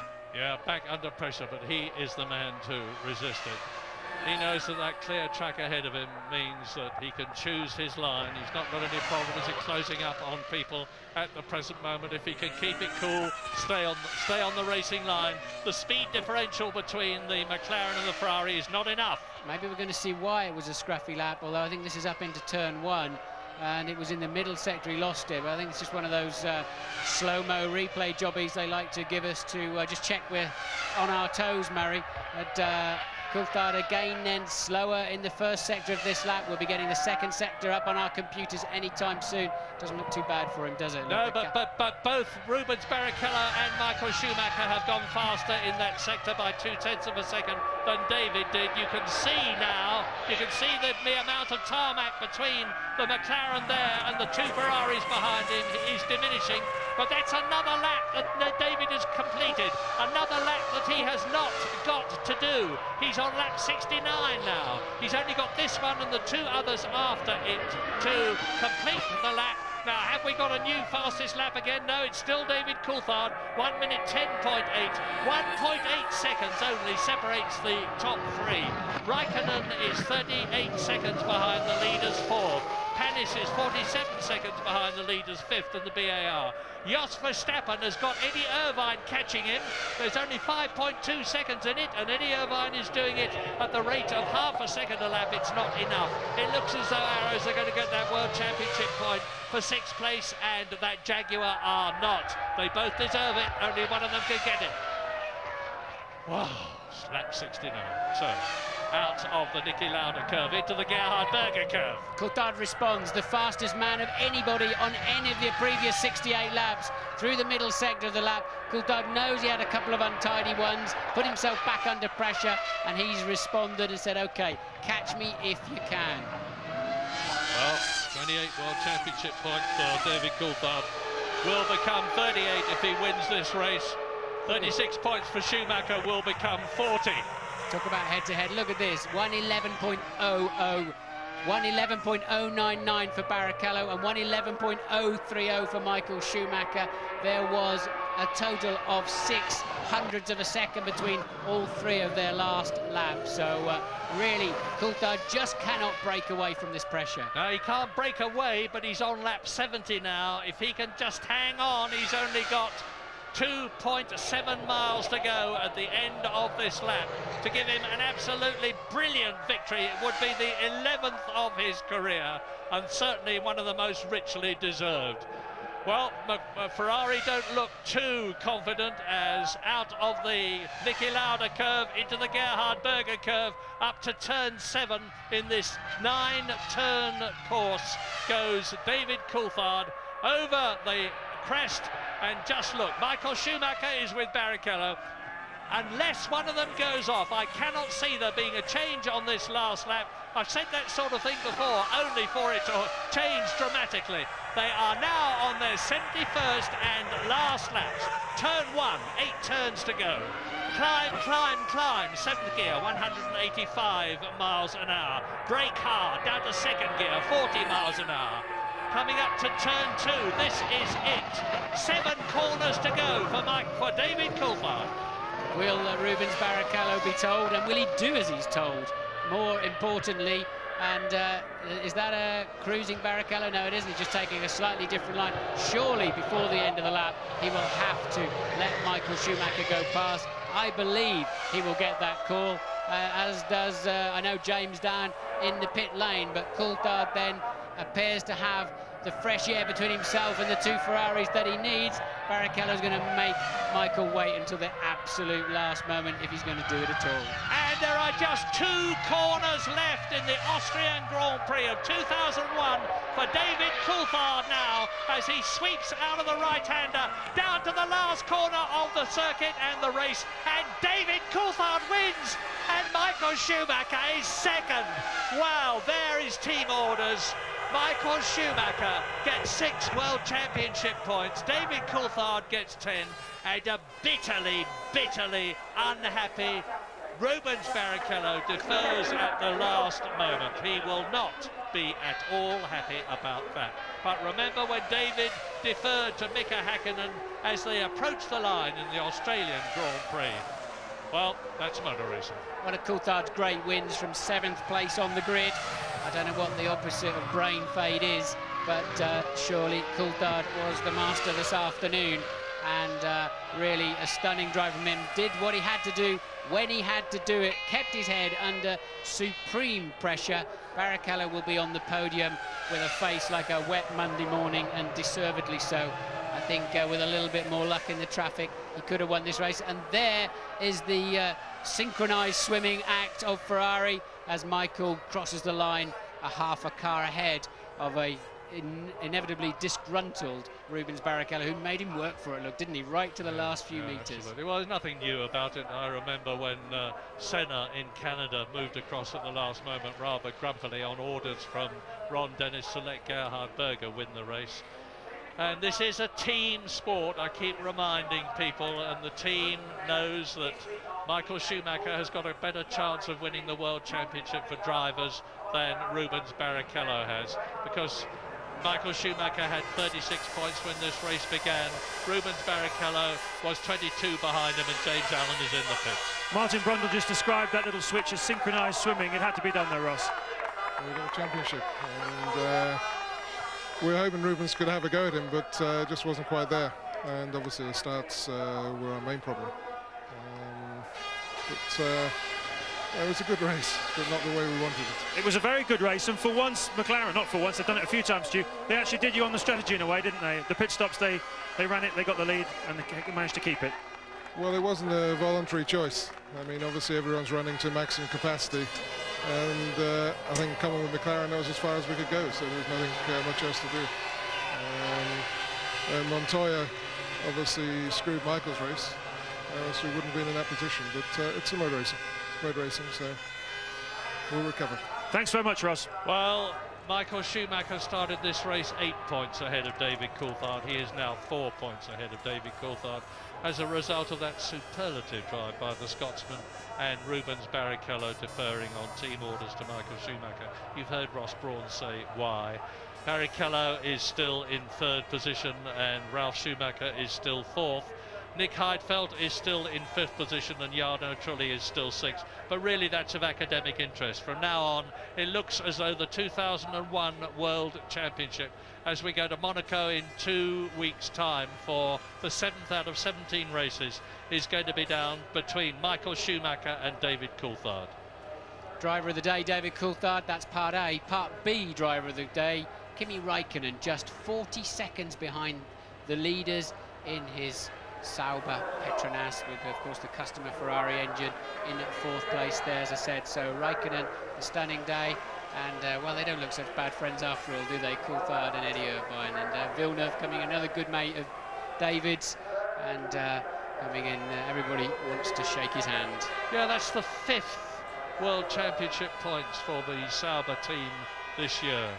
And I bitterly regret some of the things I said about the team and them not expecting them to do well this year before the season began.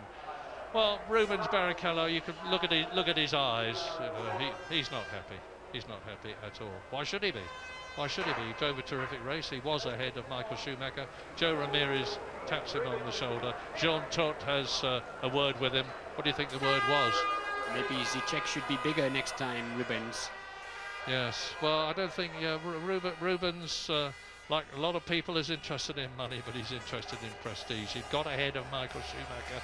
He was staying ahead of Michael Schumacher.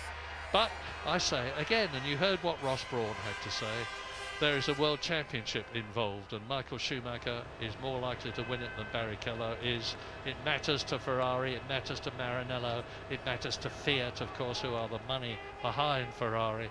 So it is understandable, even if it is very bad news for Rubens Barrichello.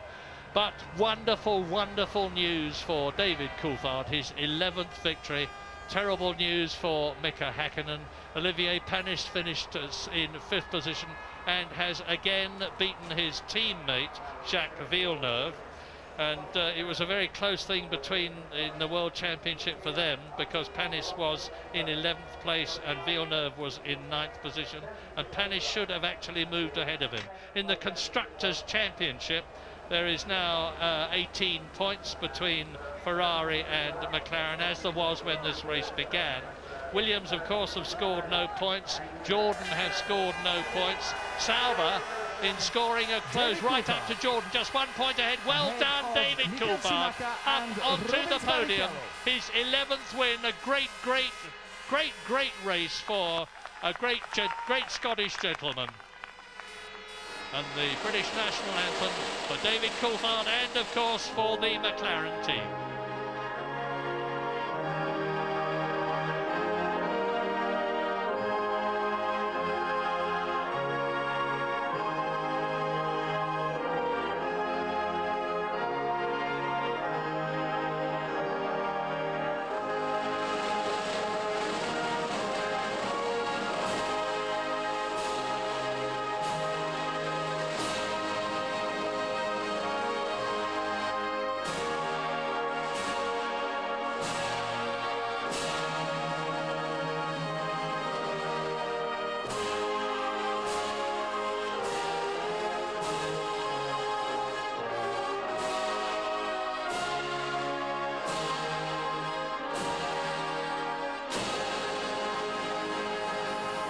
Now the end of a great race, which was won by a Mercedes-Benz engine, and a very serious word here. The Mercedes-Benz engine is made by the Ilmor concern in Britain at Brixworth, and sadly Paul Morgan, the MOR part of Ilmor, with his partner Mario Ilian, was killed in an air crash yesterday, and Formula One grieves for him, and our hearts go out to everybody who knew and was involved with Paul and his family. Just to clarify something you said, Murray, he was not with Mario yesterday when he was killed. Mario has flown back to the UK, but sadly, as you say, Paul Morgan died. Michael Schumacher then second place.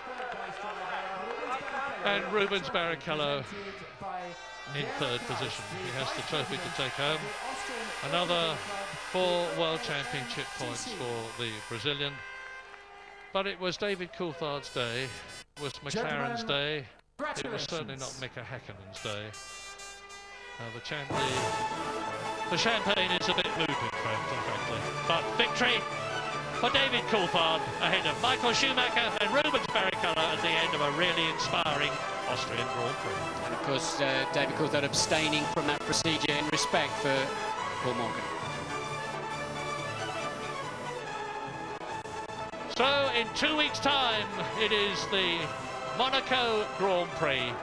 But here in Austria, you can see the triumphant trio there on the podium.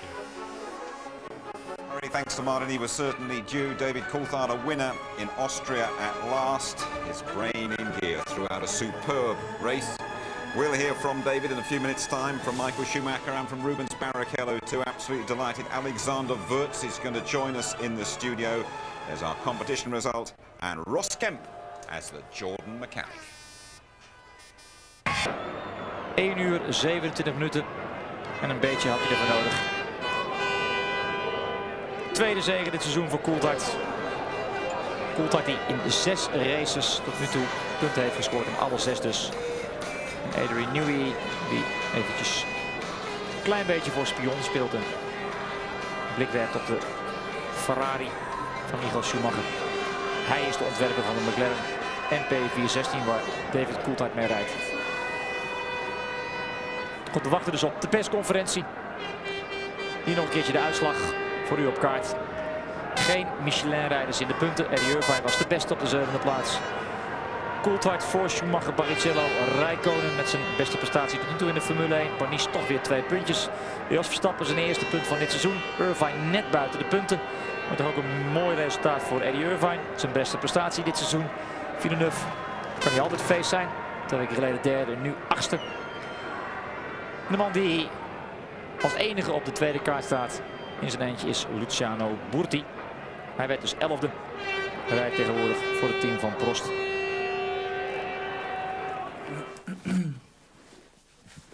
Congratulations, gentlemen. First, second and third in the Austrian Grand Prix. David Coulthard, the winner. Michael Schumacher in second. And Rubens Barrichello in third place. David, Mika Häkkinen said earlier today that it's a very sad weekend for McLaren, but at the end of it you brought at least some cheer to the team. Yeah, and that's just to explain why I wasn't spraying the champagne. For those at home who don't realise, we lost a very important member of the team, Paul Morgan, this weekend, and winning this Grand Prix, I think, is a big boost for everyone in the team. Now, looking at the way the race ran, you ran an incredibly long first stint, longer than anyone else, and then you emerged in the lead. Was that the tactic from fairly early on in proceedings? Yeah, from where I was in the grid, obviously having qualified 7th, it was important to start heavy and just to have the options open depending on how the race went. I was able to lean the engine out early on after the first few laps and save quite a few laps of fuel, as well as obviously with the safety car, and that enabled us to go quite long. David, thank you very much. Michael, you didn't have the dream start to the race. From pole position, you were led away by both Williamses. Can you put your finger on why you dropped back? Not really. We had some kind of problem. Certainly the car didn't start in the way it was supposed to start, and basically I did a manual start afterwards because there is some kind of problems, but I'm sure we will find out. And it's, you know, all these systems are still very new, and like we have seen with David, something happened to him in Barcelona with these systems. Now it happened to me, and I guess a few other people will still get surprises until everything is really reliable. Having worked your way up to second place after your brother retired, there was then the moment with Juan Pablo Montoya that took both of you off the circuit. Could you talk us through that move? I was a little bit upset, obviously, because there was no way he could make that corner, and all he was trying to do is to take me with him out of the circuit. And I mean, he was lost anyway, and to do something to me, then I thought it wasn't really what he should have done, because I had to go into the grass. I couldn't turn in. I nearly hit him. So it wasn't ideal, but that's the way it had gone, and I'm sure I will have a word with him. But that meant that I was, I think, in 6th or 7th position, and I had to work my way through the traffic, which wasn't easy because the Michelin drivers had problems with their tires. So it would have been normally sooner or later I would have passed Juan Pablo, but the other guys were on Bridgestones, and that was much more difficult. I had to wait until they did a few mistakes, and then I took my chance to Panis and to Raikkonen, which both behaved very accurate, and that allowed me to come back into the race and pick up to the 2 guys in front. Michael, thank you very much. Rubens, you were second until the last corner, and then you pulled over to let Michael through. Why was that? The team has asked me to do that. You're very unhappy about that?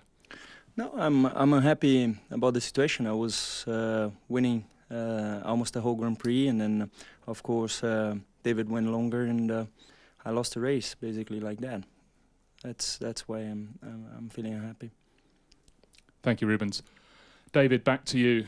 The deficit was 8 points to Michael before the start of the race. Now it's halved to 4 points going to Monaco. What do you think about the rest of the season? Excuse me. Well, I think, as you can see, the Grand Prix are going to be very close, not only between ourselves and Ferrari, but Williams as well. So it really is going to come down to who gets their car and the tyre working well in Monaco. But it's a circuit I enjoy. I've gone well there in the past, so you know, there's everything to play for. David, thank you very much. Now, Michael and Rubens, first with Michael in your own languages, please. Ja, wat ingetogen persconferentie. Dat heeft natuurlijk alles te maken met de dood van Paul Morgan van Ilmor. Dat de motoren bouwt voor het team van McLaren. Vandaar dat David Coulthard ook niet met de champagne spoot op het podium. Bewust gekozen om met veel benzine aan boord weg te rijden en dan zo lang mogelijk door te gaan. Nou, die strategie werkte natuurlijk wel, geholpen door wat andere momenten in de race. Bijvoorbeeld dat moment van Michael Schumacher en Montoya. Michael Schumacher was er niet echt blij mee. Hij zegt, dat was geen enkele manier waarop Montoya die bocht nog kon halen. En nam mij bewust mee naar de buitenkant. Ik kon niet meer insturen. Ik zal er nog wel eens even met hem over gaan praten. Want ja, het was eigenlijk een weinig zinloze actie van Juan Pablo Montoya. Goed, en daarna moest hij een inhaalrace rijden. En uiteindelijk werd hij toch nog tweede, omdat Rubens Barrichello zo vriendelijk was om hem te passeren. Start van Schumacher was slecht. Launch control werkte niet. Hij schakelde over op manual. Ja, dat kostte dus wat tijd, waardoor hij slecht weg was. Rubens Barrichello had even uitzicht op de race, maar toen hij in de gaten kreeg dat David Coulthard langer door kon gaan, meer benzine aan boord had, besefte hij dat hij de race niet kon gaan winnen. En toen kreeg hij dus de opdracht van het team om Michael Schumacher te laten passeren. Nou, daar had hij geen moeite mee. Wel met het feit dat hij eigenlijk de race misschien wel had kunnen winnen, maar toch nog verloor van de slimme heren van McLaren. Maar toch nog iets te lachen viel, hoewel het is een zwaar weekend voor McLaren door het verlies dus van Paul Morgan. Verschil tussen de mannen vooraan, Schumacher en Coulthard, teruggebracht naar 4 punten. Het was 8 punten voor de race in het voordeel van Michael Schumacher. En over 2 weken verhuizen we dus naar Monaco met het Circus. En dat is een race waar Coulthard altijd goed rijdt. Dus je ziet het verloop van het kampioenschap met vertrouwen tegemoet. Maar realiseert zich natuurlijk ook wel dat hij in Michael Schumacher, Rubens Barrichello, maar ook in de heren van Williams toch nog wel voorname concurrenten heeft voor het wereldkampioenschap. En de overwinningen die nog te vergeven zijn. Nogmaals de uitslag van de grote prijs van Oostenrijk. Een overwinning voor David Coulthard. 2 weken geleden zat het McLaren tegen. Toen Hakkinen 5 bochten voor het einde stilviel. Vandaag zat het Coulthard namens McLaren mee. Schumacher slechts tweede. Man van pole position. Speelt dus 4 kostbare punten. Rubens Barrichello derde, liet Schumacher voorgaan. Räikkönen keurige 4e plaats. Zijn totaal is nu 4. Zijn beste prestatie tot nu toe in de Formule 1. Het is pas een 6e race. Panis weer netjes in de top 6 op de 5e plaats. En Jos Verstappen, ook hij dus eindelijk een WK-punt in de 6e race van dit seizoen. Een hele goede race van de Nederlander. Dat waren de 6 coureurs die in de punten eindigden op de A1-ring in Spielberg. Heel rijtje uitvallers. Met natuurlijk ook Mika Hakkinen daarbij. Maar ook de beide mannen van Jordan. En natuurlijk ook Juan Pablo Montoya en Ralf Schumacher. Teamgenoot van Jos Verstappen staat er ook bij. Enrique Bernoldi. Alonso met de Minardi kwam ook niet aan de finish. Hetzelfde geldt voor Button, De La Rosa met de Jaguar ook niet. En Tasso Marquez haalde evenmin de finish met de Minardi. En Frenze, ja, voor de tweede achtereenvolgende maal kwam hij niet van de startopstelling weg. Het is zuur voor de Duitser, maar het is niet anders. Hij is nog geen fan van traction control en launch control. Die elektronische hulpmiddelen die de rijders tegenwoordig tot hun beschikking hebben. Het publiek heeft bezit genomen van de A1-ring. Dus de temperatuur nog steeds lekker is, 20 graden. En traditiegetrouw kijken wij natuurlijk even terug op de race met de hoogtepunten. Maar eerst nog even een kijkje achter de schermen bij McLaren. Waar met gepast enthousiasme op de zege wordt gereageerd. Maar nogmaals, dat heeft dus te maken met het overlijden, het verongelukken van Paul Morgan. Een van de drijvende krachten achter Ilmor dat de motoren bouwt voor McLaren. Goed, een blauwe lucht. Greg Pollock en Olivier Panis. Pollock praat Panis moed in. Ralf Schumacher ziet het op dat moment nog wel zitten. Natuurlijk, hij staat op de tweede startrij, op de 3e plaats.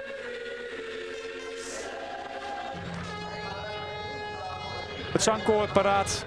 Lauda heeft er zin in. Moedigt Schumacher aan. En dan die start. Schumacher is heel slecht weg. Dan blijven de 4 man maar liefst staan. En kijk eens hoe Verstappen slalomt naar de voorste regio. Een hele goede start van de Nederlander. Dan hebben de 2 mannen van Williams dus de leiding te pakken. En dan is er op dat moment nog alle reden om te juichen bij het team van Williams. Niet bij Jordan, dat 2 man al kwijt is. Ook Hakkinen blijft staan. En hetzelfde geldt voor de heer Eitveld van Sauber. Frenze komt niet meer weg. Trulli probeert het nog wel, maar krijgt later de zwarte vlag als hij hier eerst nog even een uitstapje heeft gemaakt. En Montoya voor Ralf Schumacher, Michael Schumacher, Barrichello en Jos Verstappen aan de leiding. Dan een actie van Villeneuve die in de ronde gaat bij het inhalen van Eddie Irvine. En dan een paar plaatsen verliest. Afscheid van Ralf Schumacher. Problemen met de remmen, durfde niet meer door te rijden. Kijk, daar zijn die remmen waar het grondig mis mee was. Trulli, de zwarte vlag. Dat gebeurt ook niet vaak in de Formule 1. En baalt als een stekker. Dan Montoya, ja, met een beslissende actie in de race. Mist het trendpunt van de bocht, had problemen met zijn banden. Dan glijdt Schumacher dus ook naar buiten toe. Kostbare positiesverlies voor Michael Schumacher. Bernoldi houdt ermee op. En dan Juan Pablo Montoya als de volgende uitvaller. Hakkinen wordt getroost door Ron Dennis. En dan Coulthard die daar ontsnapt. Räikkönen krijgt een bedankje van Michael Schumacher. Barrichello had nog even uitzichten dus op de overwinning. Hier het definitieve afscheid van Montoya dat zich net al aankondigde. Zwaait er nog wel even naar het publiek. En dan de pitstop van Michael Schumacher. Komt als eerste binnen. Even later Robert Barrichello. Daar is hij al. De Coulthard gaat dan een paar ronden langer door. Nou, dat maakt net het verschil. Hij heeft inmiddels dan voldoende voorsprong opgebouwd om net voor de twee Ferraris weer op de baan te komen. Daar komt Coulthard en daar komt Barrichello. Die nog wel aandringt, maar niet meer in staat is om de schot in te halen. En zo brengt deze David Coulthard de zege naar huis toe. En bijt Ferrari in het stof. Hier kijken we nog even naar het afscheid van Jensen Button. Met een hoop vuur. Daar Luciano Burti in de ronde. Nog even een mooie spin maken. Kan wel verder en wordt uiteindelijk 11e. En dan de opdracht voor Barrichello. Laat Schumacher passeren. Dat gebeurt. Maar niet nadat David Coulthard als eerste over de finish is gekomen. En dat levert in ieder geval Schumacher 2 extra punten op. Räikkönen wordt 4e. Dus is er ook feest bij Sauber. Schumacher feliciteert dan op de achtergrond Jos Verstappen die beslag legt op de 6e plaats. En Tot zegt dankjewel tegen Barrichello. Goed geluisterd, jongen. Coulthard juicht. Het volkslied is voor hem. En daarna spuit hij niet met de champagne. Want ja, Paul Morgan is niet meer onder ons. Een van de mensen dus van Ilmoor. Hij laat het over aan Rubens Barrichello en Michael Schumacher. En beperkt tot een bescheiden applausje. Goed, het was een tumultueuze grote prijs van Oostenrijk. Fans die nog even het asfalt kussen. Zo vaak kom je niet op die plek. Goed. Voor het wereldkampioenschap was dit een uitermate ideale race. Coulthard heeft zijn verschil teruggebracht naar 4 punten. 42 om 38. Barrichello is iets uitgelopen op Ralf Schumacher. En verheugend is in ieder geval dat Jos Verstappen nu ook 1 WK-punt heeft. Dus nog volop spanning in het wereldkampioenschap. Volgende afspraak die wij met elkaar hebben is over 2 weken. En dan zijn we in Monaco. Waar veel boten in de haven liggen, de vrouwen mooi zijn en het ook altijd zonnig is. Nou, had slechtere plekken kunnen bedenken. Tot dan.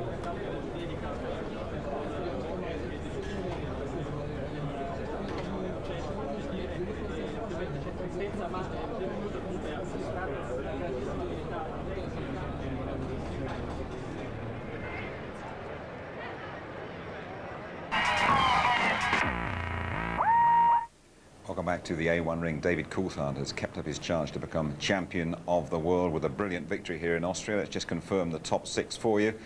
David Coulthard, 10 points for him. Michael Schumacher just nipping past Rubens Barrichello in the last 30 metres or so. Second and third, the Ferraris. Kimi Räikkönen, rookie of the year beyond any doubt, scoring more points for Sauber. Olivier Panis registering 2 more for the British-American racing team. And Jos Verstappen, the Dutchman, making his point for the Arrows. And this is how the championship looks after 6 rounds. Just 4 points separate Michael Schumacher from David Coulthard. So consistent all season. Rubens Barrichello in 3rd place, Ralf Schumacher 4th, and Heidfeld and Jarno Trulli. Absolutely delighted to Alexander Wurz, native Austrian, McLaren test driver, is joining us. You must be very, very pleased the way things have gone for your team today.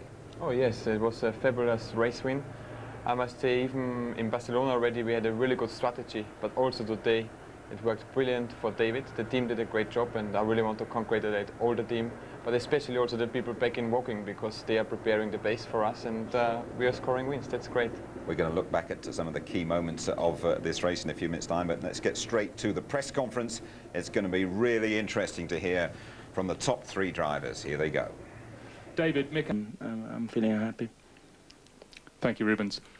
And we are McLaren team boss Ron Dennis is now waiting to have a word with us. Good afternoon, Ron, and many congratulations on David's success today. You must be pleased with that on I know what is a very bitter, sweet weekend for you all down there.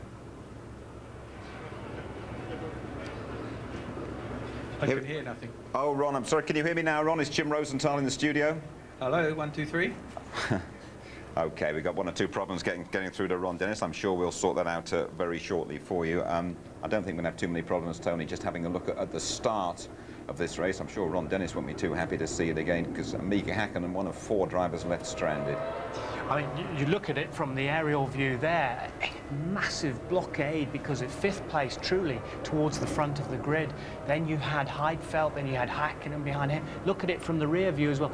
Everybody did brilliantly to avoid those massive concrete chicanes just sitting there like that. And it just goes to show, you know, the gizmos not working, the frailties we've been talking about in the electronic systems, left people just sitting there. And Michael's just revealed that he had to go for a normal start. He couldn't use his launch control. How much harder is it, Alex, for you to start the car with launch control?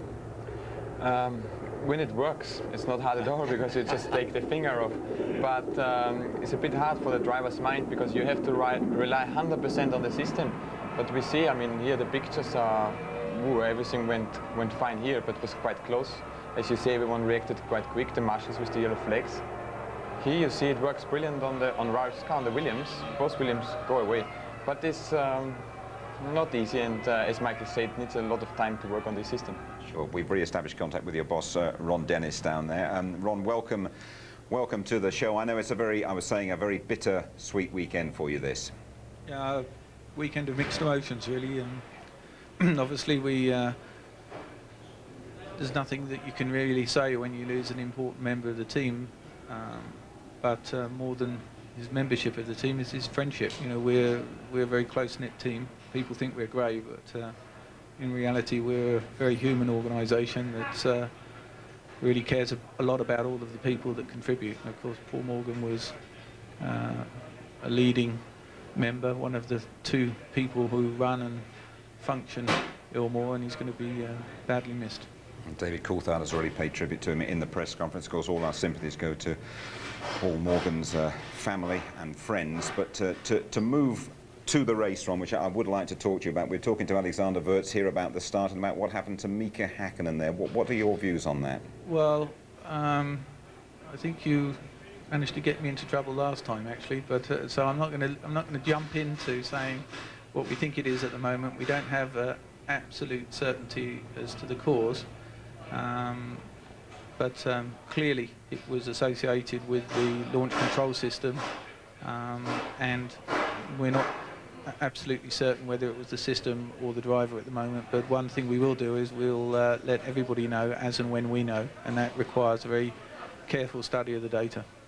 Okay, I won't pick your brain any further on that one then. But what about the way David Coulthard drove to victory here for your team? I mean, terrific concentration on, particularly in those last dozen laps or so. Indeed, you know, we obviously had a pretty poor grid position, and that meant we had to really go as long as possible. When we were stuck in the traffic, we conserved some very valuable fuel that allowed us to push very hard in the 3 or 4 laps that separated Ruben's pit stop from David's. Enabled obviously him to take the lead, and then he really did a great job at pacing himself to stay in the lead. Of course, it's actually the most difficult place to be in a race, is in the lead. It's the area where you can definitely make mistakes, but it was a faultless drive. He always looks very comfy when he's out there in front. And Mika Hakkinen, when we spoke to him about his World Championship chances, said very honestly, it doesn't look too good, does it? Are you getting to the stage where you're going to put all your eggs into the David Coulthard basket? No, because we're in the business of winning races, and you know, we're very fair with the guys. We've always made it quite clear that we come to Grand Prix, we try to win, and it's only when it's mathematically impossible or realistic evaluation of the numbers tell you that it's unlikely, and in that situation we step in, because we're here to win races and the World Championship. But it's a little early, and of course the circumstances that we have in our team is we can in fact give team instructions at any stage, even the first Grand Prix, but you know, that takes away the spirit of the driver's commitment. You know, they want to win, and it's not right for us to intercede in that process unless the circumstances require it, and we're just not in that area yet.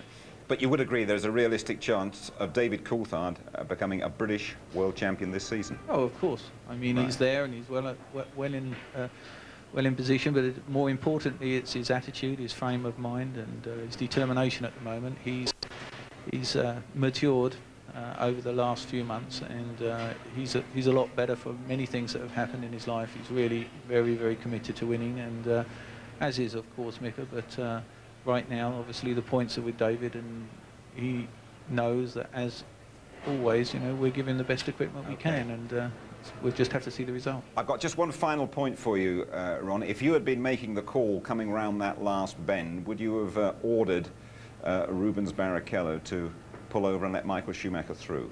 Well, most definitely not. Not in the period of the year in which we're at, and but I think their faces said it all. They weren't too particularly happy chappies on the podium, so there was definitely some disagreement there, and one can only presume the reason why. We appreciate you joining us as always, Ron. Thanks very much indeed. Thank you. Okay, there we are. We've got a lot to talk about with Alex and with Tony. We've got our competition and a bit of Ross Kemp with Jordan as well. We will be right back. Beautiful evening still in the Styrian Mountains in southern Austria. David Coulthard has scored a very big victory here for McLaren. Tony Jardine, it looked as though Ralf Schumacher was going to be in with a great shout after his terrific start, but unfortunately the Williams gave out. It did, unfortunately, but I think now he's moved on to the Austrian patch with Mr. Wirtz and co. The air must be getting to him. I mean, he's driving superbly, but this is most unfortunate. I can't help feeling that a lot of the electronics, a lot of the pressure, a lot of the heat and the vibration is getting to the rear end of these cars as well. I know there's a lot of investigations underway by major manufacturers of what things. We saw Barrichello lose rear suspension, possibly through heat, we don't know. We won't know what's happened there yet, but it's a shame for us. Fantastic start when you saw that before, when he jinked past his brother. It was incredible reactions. Juan Pablo Montoya had a real fight with the Ferraris, didn't he? Held the two Ferraris back, Barrichello and Schumacher, and it looked good for him for a while in that battle. Yeah, it looked really good. He struggled with the grip. You can see he's sliding all over the place. And he took the inside line. You see them fighting now, three cars, very exciting next to each other. And down the straights, he's obviously pretty quick and keeps them behind for a few laps. But then I think Michael went with very hard pressure, but they both did a race mistake and both went out of the race and lost it. We're going to have, he's holding them back, but the tyres are giving out him a little bit, aren't they? And then when it happened, and when Michael Schumacher made his move, we heard Michael in the press conference. He's going to have a word with him, which means he's not chuffed by it. But Montoya doesn't mind about anything, does he? No, he doesn't. This is a great thing. This is why Montoya is so exciting. Just look at this. You see, Michael's clearly got past him. I'm not having that. And he really comes back off the brakes that little bit longer because he's a racer. That's all he can think about. That's what he's learned right from a little boy when he's karting. You look at it again here, and he's managed to hold them all up like Gilles Villeneuve did in '81 in Spain, keep them all behind, forcing Michael to go round the outside, and then just stopping him innocently there. I'd love to be a fly on the wall when they do have this chat. Alex, I mean, you had a similar scrap, didn't you, with Michael Schumacher? I remember it in Monte Carlo a couple of years back. I mean, is that a problem when one of you takes him on? Does he come and claim you after? What are you doing? Oh, after this race I had with him in Monaco, you know, we both lost the race. I lost second position at the race, and he lost important points. But here, I would say it was a racing accident. If Michael doesn't agree what Montoya did, he should have just braked a bit earlier, because he said there was no way that he makes the corner. But I see there also was no way that Michael made the corner at this braking point. So I would just put it down as a racing accident and put it down to experience. You join us here more often, by the way, but that's excellent. Juan Pablo Montoya sadly followed teammate Ralf Schumacher out of the race prematurely. Yeah, it's a great shame for him, and a great shame for Michelin, because Michelin have done a lot of work here with the development car last year, so they knew a lot about the track, and they've really stirred it up, as have BMW. BMW did a lot of work on the electronics of the car at Valencia. They've done a lot of more work on the aerodynamics, and this guy now, his best grid position since coming into Grand Prix racing, he's learning about qualifying as well. We know he's a great racer, but he's learning about qualifying too. Do you find it strange that Michael Schumacher has never got to grips with this A1 ring? It's the only current circuit he's never won on. Yeah, you know, when you start to talk about it, then it's even harder to win. And maybe ask him all the time, so he won't win in the next year as well. But it comes as it comes, you know, and I think today he was a bit unlucky with his start. He told us that he had problems with the launch control, and you never know. But seeing here these pictures, you know, he was racing absolutely on the limit. Seemed that his car didn't have the grip as, for example, David had through the race. So they are also on the limit. it all came down to the limit in David Coulthard's pit stop, didn't it? Yeah, it's nice to hear, because you can pick up a bit from Dave what he said in the conference. They're staying out that bit longer in the fuel. They know they had to really, with a bigger fuel load, to stay out there. And tactically, they must be very pleased, McLaren, to have got one over this time. He came in with a lead of just about 25 seconds. I have to say the boys from Woking were absolutely superb in the pit stop, like clockwork. Look at this, no Ferraris in sight. Well, I wondered for a minute, he was almost going to clip the Armco on the inside of the exit of the pit lane. Just out in front of Rubens Barrichello, and then soaked up all the pressure to claim his second win of the year. Super stuff from Coulthard and McLaren. I don't think we've seen you in the position in Formula One that Rubens Barrichello was in. Let's hope we do down the years, because you've got a lot of time on your side, Alex, I know. But I just wonder if you can give us a driver's viewpoint of when you're there, you've got second place, and someone blows in your ear. It's a team sport. Stop and let your team guy by. Your teammate go by. Well, I think when you saw Ruben's face, I don't need to say anything. Of course, it's I can say it now, it's very disappointing for you, because you worked the race very hard, and he just did it on the last 300, 400 meters to show the whole world that he was better than Michael today, but the team is completely focused on one guy, and that's Michael Schumacher, so he has to agree this, and I'm pretty sure he signed it in his contract knowing what he has to do. That would be in black and white. He would have to do that, yeah? Yes, I think so. Ron Dennis said he'd never made that call. No, I mean, I think Ron is very fair in that regard, and he won't, and he's shown it before. He's let David, when David's behind, he's let David go on and on until there is no more mathematical possibility in those years for him to win the championship. And then the team ask him to ride shotgun for the other, which he's done for Hakkinen in the past. And I'm sure Ron will ask Hakkinen to do the same thing when it comes up.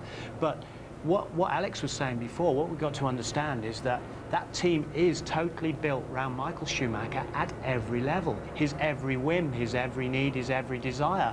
The number two is just a number two. And as Irvine said, it takes Rubens a while to realise that. When it all sinks in, that's it. That's what you've got to play, right. second fiddle. I think he said, didn't he, Eddie Irvine, at Grand Prix weekend as Michael Schumacher's teammate, it's like being hit over the head with a cricket bat for 3 days. You wouldn't know about a cricket bat, but they're pretty hard and heavy, I can tell you. Stupid English sport. I don't understand. It's all right. Okay. Listen, let's have a word with Kimi Raikkonen, Rookie of the Year, a brilliant 4th place in his Sauber. Here he is with Louise. Well done, your 6th race in Formula One, and more points for you. It's going very well, isn't it? Yeah, it was fun race, only I did a big mess in the pit stop. I don't know really what happened. I thought that they lift the lollipop, and I don't know. But in the end, this doesn't make any difference. So you were a bit disappointed then? Would you have liked more? No, not really. I'm really happy, but of course you always try to win, and if you don't win, you always have something to do still. Other than that, was it a tough race for you, or did it come to you quite easily? No, it was pretty easy. Like the physical side, it was not a problem at all, but only there was some moments in the race, but that's life. It was really nice race. Alex, you were a young driver, and things happened very quickly for you in your career, and then it plateaued out, it evened out a bit. Do you think that he's got a lot to learn still, Kimi Raikkonen? Well, I mean, he's done a fantastic race, fantastic season so far. But what you have to see, and what I learned as well, and I think when you ask Jenson Button, it's the same for him. You go into the first year, there's no pressure, everything is easy. You can, with a good car, you can make good races. But the things are going more difficult. You get much more involved in political problems, into all the better gossip and so on. And this harms sometimes your career. And I wish all the best to Kimi that he's not getting into these troubles. Let's ask you about yourself briefly. I mean, you're now learning the sport for real. Is that how you put your time at McLaren? You're really on a learning curve. Well, you know, I was 3 years in Formula One with Benetton. I started very well, similar to Kimi, and then everything went a bit more difficult.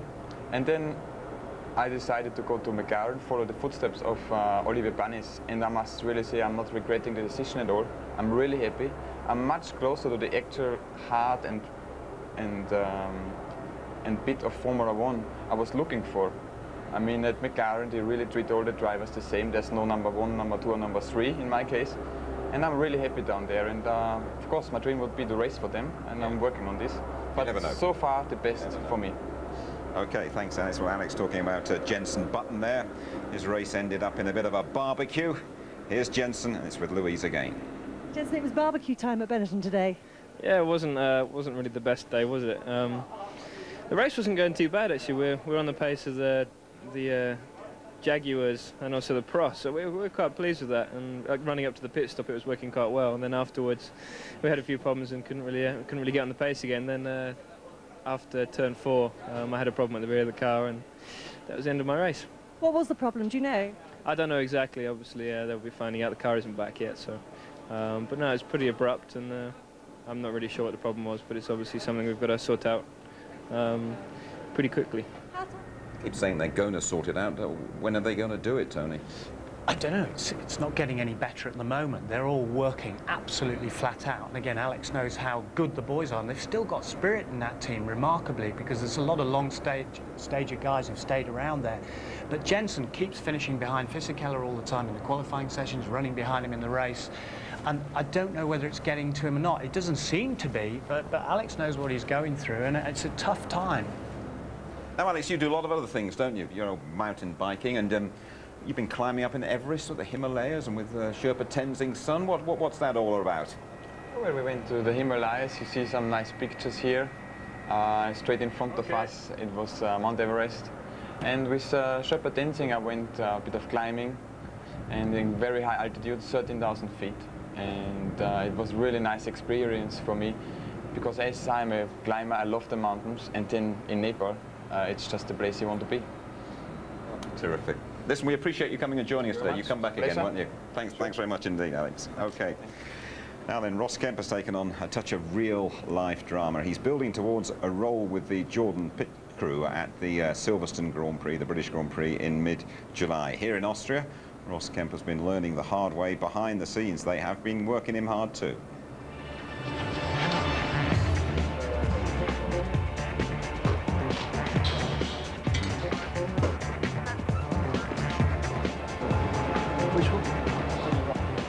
Heavy.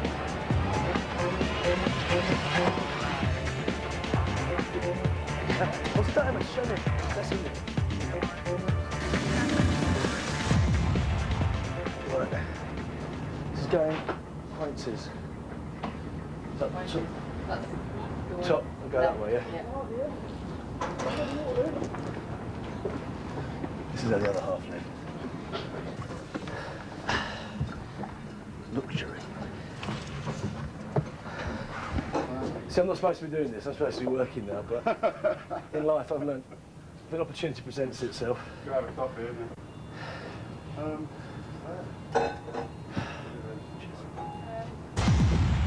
If I breathe into this, do I get arrested? What's the reasoning behind this then? Right, what it is, between these two trucks here, because usually we haven't got enough room. Right. Yeah. Depending on different tracks, you're fighting against space all the time. When we've got all the tyres mounted, we need somewhere to put them. So what we do is we put a tent between these two trucks. Got it. So we need an exact distance to work from. Oh, right, and this what does it? Tells you. So we want them around about 4 metres. It's a ruler. Now, Russ, 4.03. What do you need? We're on around 4. Not bad, is it? 3 centimetres out.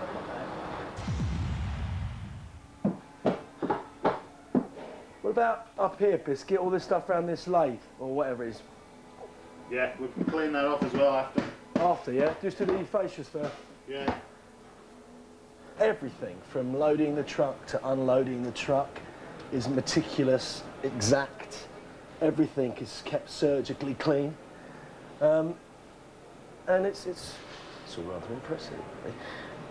And this is a thing that most people don't see when they come on race day. They don't know the amount of work, and to the point of obsessiveness, how tidy and how clean and how exact everything is placed in the garage or on the truck. Everything's lined up. It's a precision sport in every way. I'm loving it. Touch of the elbow grease then for Ross. We're going to be following all the way to that grid at Silverstone in mid-July. Now, as promised, the result of our competition, combining the twin peaks of European football and Formula One. Remember the prize, it's an absolute cracker. VIP trips to 2 great sporting events, the Monaco Grand Prix, and before that, the UEFA Champions League final at Milan San Siro Stadium, Bayern Munich against Valencia. Now, 2 Scots have won at Monaco before, Stewart and Coulthard, but we asked you which Englishman last won in Monte Carlo. Was it A, Johnny Herbert, B, Nigel Mansell, or C, Graham Hill? And the answer, Graham Hill, way back in 1969. Our winners, Mark Charlton from St Helens and Nicola Cunnington from Brighton. Well done, Mark. Well done, Nicola. Enjoy 2 fabulous occasions with ITV. Keep in touch with all the F1 news on our ITV website tonight. There we are then. Watch out for the highlights tonight. We'll be back in Monte Carlo in a couple of weeks' time. Well done, David Coulthard. Bye-bye from us all.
Thanks, Alex.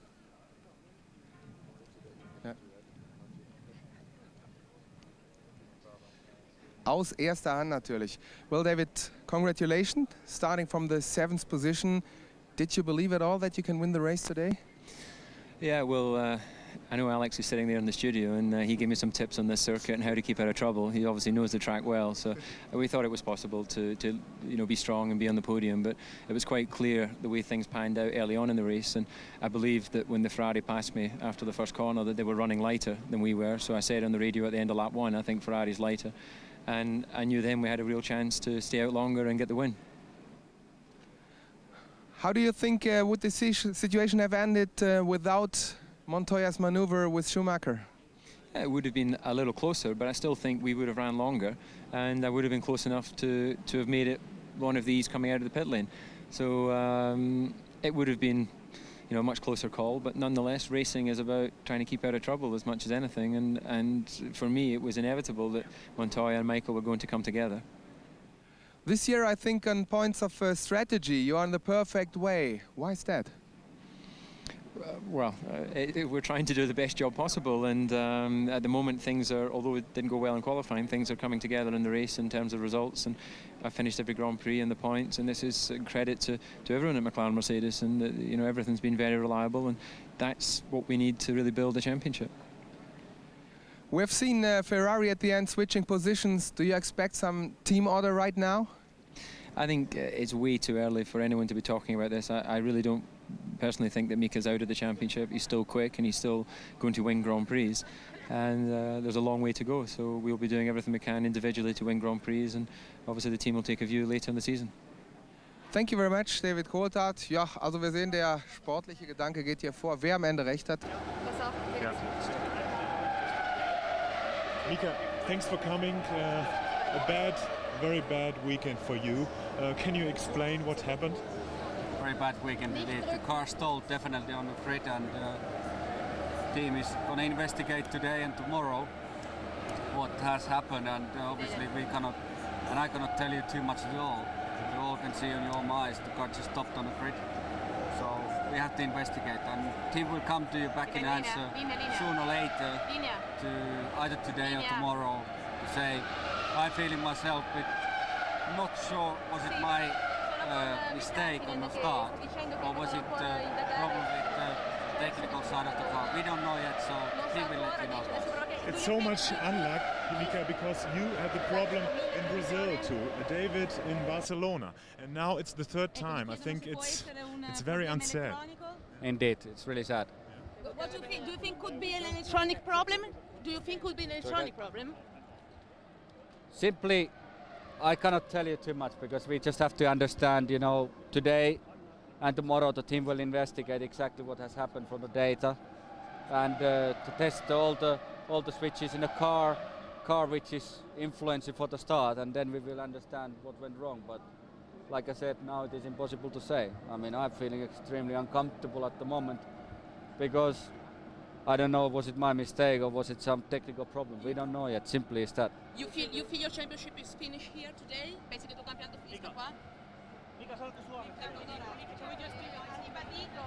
Understand what has happened, and we don't know, was it my mistake or was it the technical failure in the car? It's very complicated to see that. So many races into the championship now, so few points on the scoreboard. Is this the end of your championship hopes?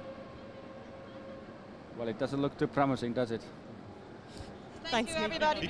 Mika, one.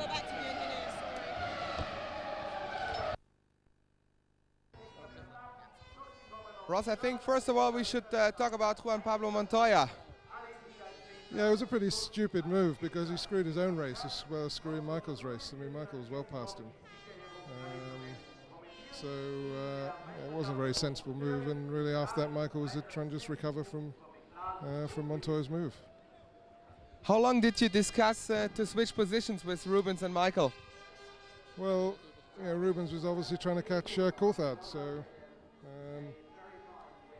yeah, we can continue after congratulations. Obviously, yeah, we were hoping Rubens might be able to have a go at Coulthard, but when it became clear he couldn't, then there's a championship at stake, so we have to do our best.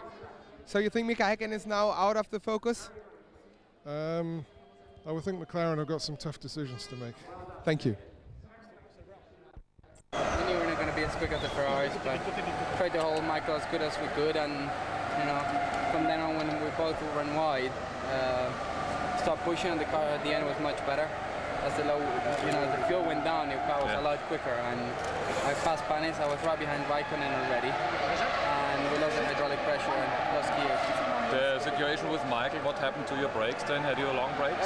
No, the brakes were getting a bit long, but what happened, I looked, the rear tires locked in the braking, and that was it.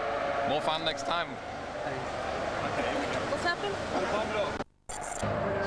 Yeah, all the race. It's very, moves a lot in the quick corner. The front was positive, but it's the only place where it was too positive. Everywhere was good or a little bit of understeer.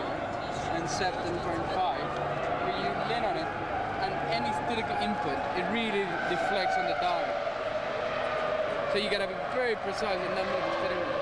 Because if you move the steering wheel, it real moves. It was quite quick.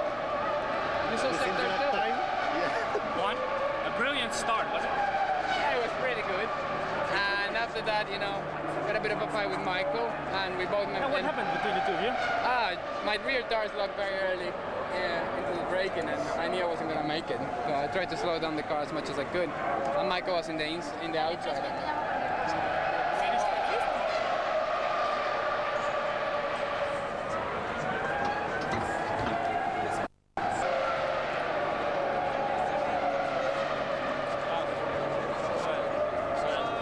Good start, enjoy the start. Yeah, the start was obviously great, but then I lost brake pressure after the second lever, and then it started to get longer, so I had to pump it always before the corner. But then I knew what was going to happen because it got longer and longer, you know. Yeah, so it was an inevitable retirement. Yeah. Disappointing. You never No, I mean, we have seen today that, I think it would have been difficult for us to stay with the Bridgestone runners here in the race trim. But anyway, won't find it out yet.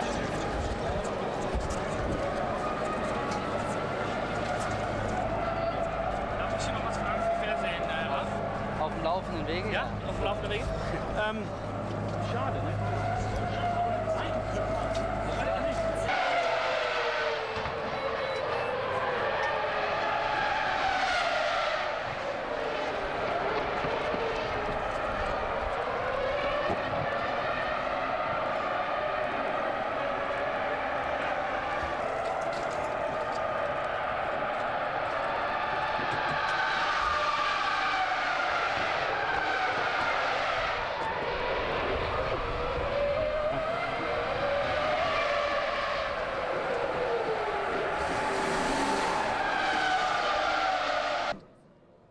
Juan Pablo, you beat Ralph for the first time. It looks like things are going well, even though the car broke. How are you feeling about the season? Oh, I think it's pretty good. You know, things are turning around. I think the race.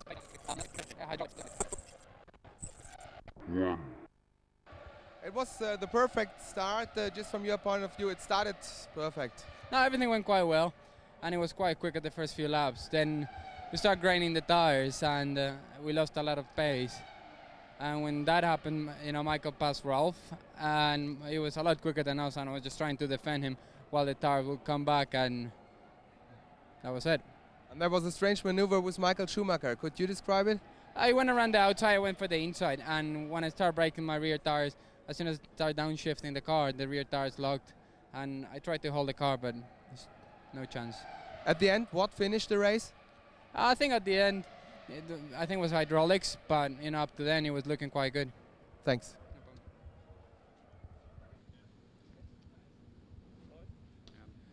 Patrick, to start with the positive things, do you agree we have seen the best launch control in the field? Certainly seemed to work pretty well, yeah. But after this, have you solved the technical problems already? No, we're involved in looking at them now. Yeah. So what was it with Juan Pablo? We had some form of hydraulic leak. I don't know from which system it is. And with Ralph, we had a problem with the rear brakes. Then we had a maneuver between Juan Pablo and Michael Schumacher. How did you see that? Michael was trying to go around him on the outside, and Juan Pablo, I think his car oversteered a bit, and so went wide. I mean, it was I think it comes under a racing incident sort of thing. I mean, it was a mistake from Juan Pablo, but obviously not deliberate, and both drivers were able to continue. Coming now to Monaco, to a driver's track, so what can we expect from your drivers there? The drivers today both did a fantastic job, as they did yesterday, and the real pressure is to try and make sure we do a better job as a team. Thanks. Okay, thanks. Congratulations, I think it was a fantastic race for you. How big is your luck? Yeah, it was very good race, but of course we had some luck, but not really. This race was only I earned it because I raced against everybody, and we did a good job with the team. Well, you look very cool. Yeah, I'm cool. It was a nice race. But now you have the same points as Mika for you as a Finn. Yeah, but in the end, this doesn't make any difference. We always try to get more, and I'm not race against Mika only. I'm raced against everyone. But Mika told us before the start, the main thing is that you have to be behind him. Yeah, but now I beat him, but I think so something happened with him in the start. What about your future? In Italian, everybody speaks about you and Ferrari. The next Ferrari driver, Peter Sauber, is afraid of that, and now Mika like to stay here. What's your opinion in the future? I don't know. We will see. I have a contract with Sauber until 2003, I think so, and after that we can look some other options. But of course, you have a dream. Yeah, I have a dream, but it's too early for that. It's blue or red dream? I don't tell you. Thank you. First and most important question, how is Rubens at the moment? Well, he's okay. He's okay, of course, you know, it's normal.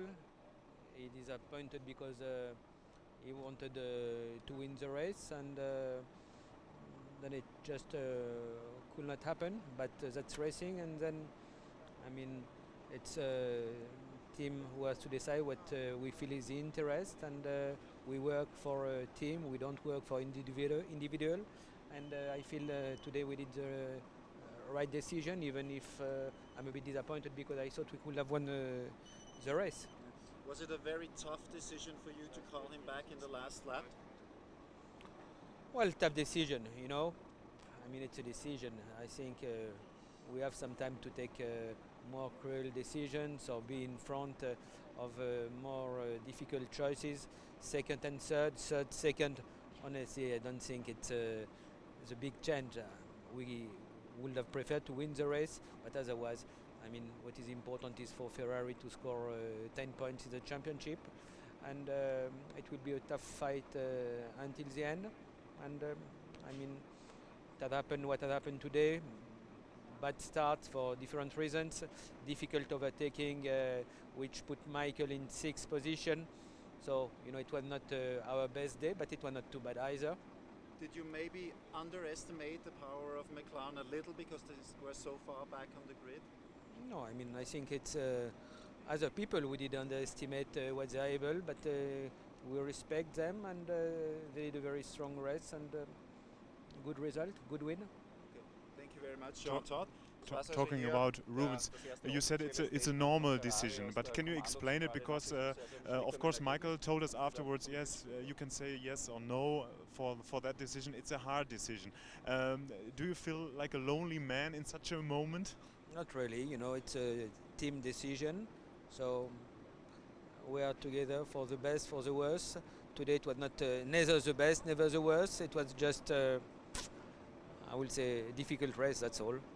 You said let him pass through the championship. It's quite the 6th race, and 11 are coming more and more. So it's very early in the situation. How does it for Rubens, for his motivation? We will see at the end of the year. You know, sometime, if you remember, Irvine lost for just a position, not a point, in 99. So it can be very little. That's all. And what does it mean for Rubens' future at Ferrari? Because there are a lot of rumors about his future for Ferrari in 2002. Can you say something about that? It means that Rubens is a good choice. He has been doing a very good race, and he's supported by Ferrari. He does a very good job since he is with us. That's always what we have been saying. So we can control what we say. We cannot control what is said outside. Thank you. How do you...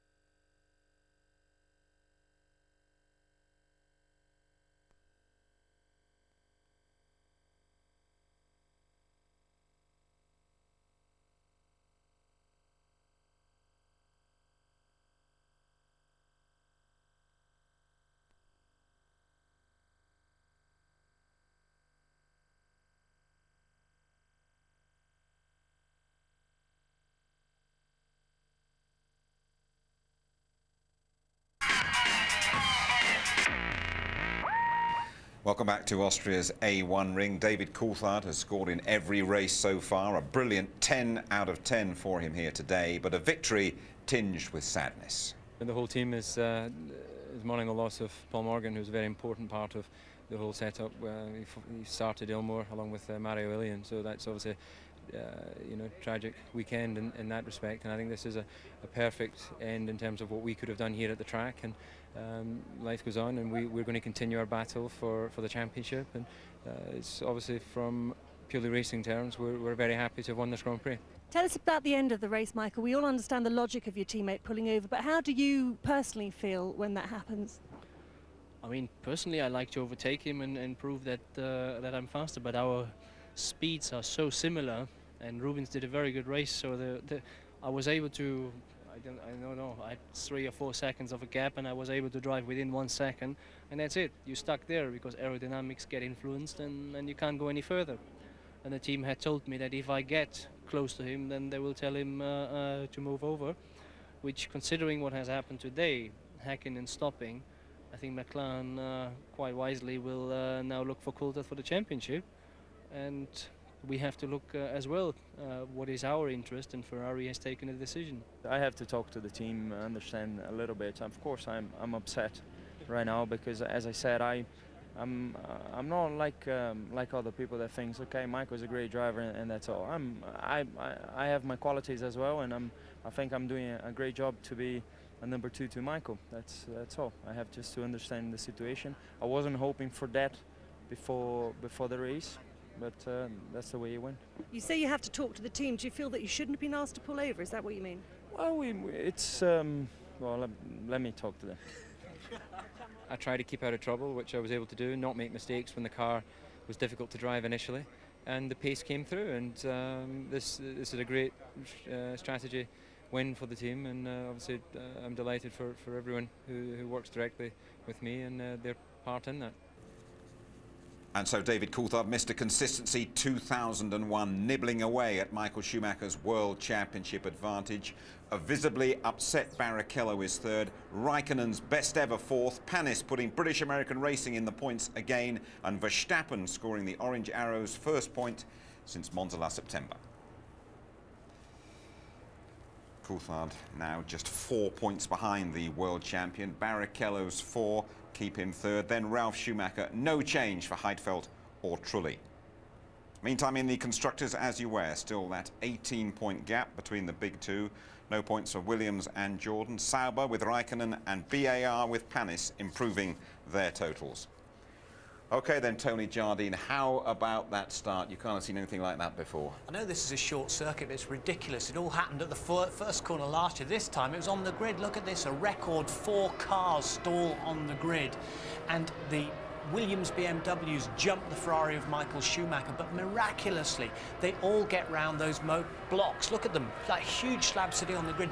Both the Jordans. And then Nick Heidfeld there in front of Mika Hakkinen and then McLaren. Just look at this one now as Irvine and Villeneuve nearly clash. Villeneuve having to get out of the way. And Irvine goes from 13th place up to something about 6th in the first half. Look at this. Michael Schumacher said they had to revert to the standard start, couldn't use launch control, and his little brother jinked round him so beautifully. Juan Pablo Montoya up the inside and into the lead. What a breathtaking start there. A lot of thinking for those engineers over the next couple of weeks. Yeah, a tremendous amount. It's all about reliability. I mean, these electronics, the cars are just packed with them now. They're little rocket ships, and all these little microbes and chips, they've all got to be coordinated. Fantastic battle between Juan Pablo Montoya, the newcomer, and the old gun Michael Schumacher. What did you make of it? Well, I think Juan Pablo was defending his line very well. It was a bit like some 81 and Gilles Villeneuve in the more powerful car, but not handling so well, holding them up, but quite legitimately. Now look at it from this angle. Schumacher has to go around the outside. Bit of respect there from Schumacher after Brazil. After all, this is the man, the Colombian, that dived inside him and took the lead away from the Brazilian Grand Prix. I bet I hadn't get too close to him, give him a little bit of room. But, of course, Juan Pablo, he's a racer. He didn't want to give way. Now look at it again. He comes off the brakes just at the last moment, saying, I'm not going to let you through. Quite harmless at the end of the day, but Michael is going to go and see him, and that's going to be interesting. It all came down to McLaren's pit stop. Could they get David Coulthard in and out quickly enough to win the race? But they'd fueled up to the maximum that they were going to and stayed out that little bit longer, and David really did get the hammer down and set some fastest laps, which gave him that time. He came in with 25 seconds gap. The McLaren mechanics did a brilliant job and a great strategy from Pat Fry, from Steve Hallam and everyone. And you still can't see the Scarlet Ferraris now as David Coulthard comes back. There, you just see Rubens Barrichello coming into view. That must have been a great moment in the McLaren pit when they knew he's kept the lead. He did a superb job, didn't he, David Coulthard, with those two Ferraris hunting him down and the tyres not working particularly well either. He did a superb job of soaking up the pressure. This is David Coulthard at his best, who's scored points in every race so far this year. Nursing the car, getting the best out of it. The car was hopeless in qualifying. They lost the balance totally. They got it back today, though. We think here that he could well be the world champion this year, don't we? Well, we don't want to do a Murray, do we? And say he's going to do it, put the curse on him, but he's just got to keep going along like that. I'm sure psychologically it's building beautifully, and coming up to Monte Carlo, where he won last year, it's going to be a superb battle now with just 4 points in it. End of Hakkinen's world title hopes, remote hopes here, do you think? Well, his manager, Keke Rosberg, the 1982 world champion, said, forget it, son, it's all over. It's surely all over now. But until it is mathematically impossible, he will be allowed to race on. It really is strange, isn't it, that Michael Schumacher just cannot win at the A1 ring? It's a bogey circuit, it's a jinx circuit. He let something out of the bag on Friday. It's so difficult for me to get the balance of the car and get the setup right just here. And he always overdoes it. Again, he was running wide, wasn't he? He went into the gravel a couple of times during the race. When you're his teammate and there are 100 metres or so to go and you're ahead of him, you have to yield. When you're his teammate, you understand that everything is built around Michael Schumacher. The voice comes through on the radio, the voice that you dread of Ross Brawn, move over please, sunshine. Michael needs those 6 points. And you know, Rubens has fought very hard. He gets third place. He got third last year from 11th after Michael went off. All that hard work, and he just has to give it away. Oh, it's terrible. Yeah, it's a heartbreaker for him. Tony Jardine, thank you very much indeed. OK, next stop for us is Monaco. Qualifying live on the Saturday at 11:30. Build up to the race starting 12:35 on the Sunday night. Just have a look at that. The highlights are on ITV2 on the Sunday night at 10:30. ITV2 10:30 on the Sunday night. As always here on ITV just after midnight. Right then, we head for Monaco, home for David Coulthard. A repeat of his win there last year will do just fine. Good night.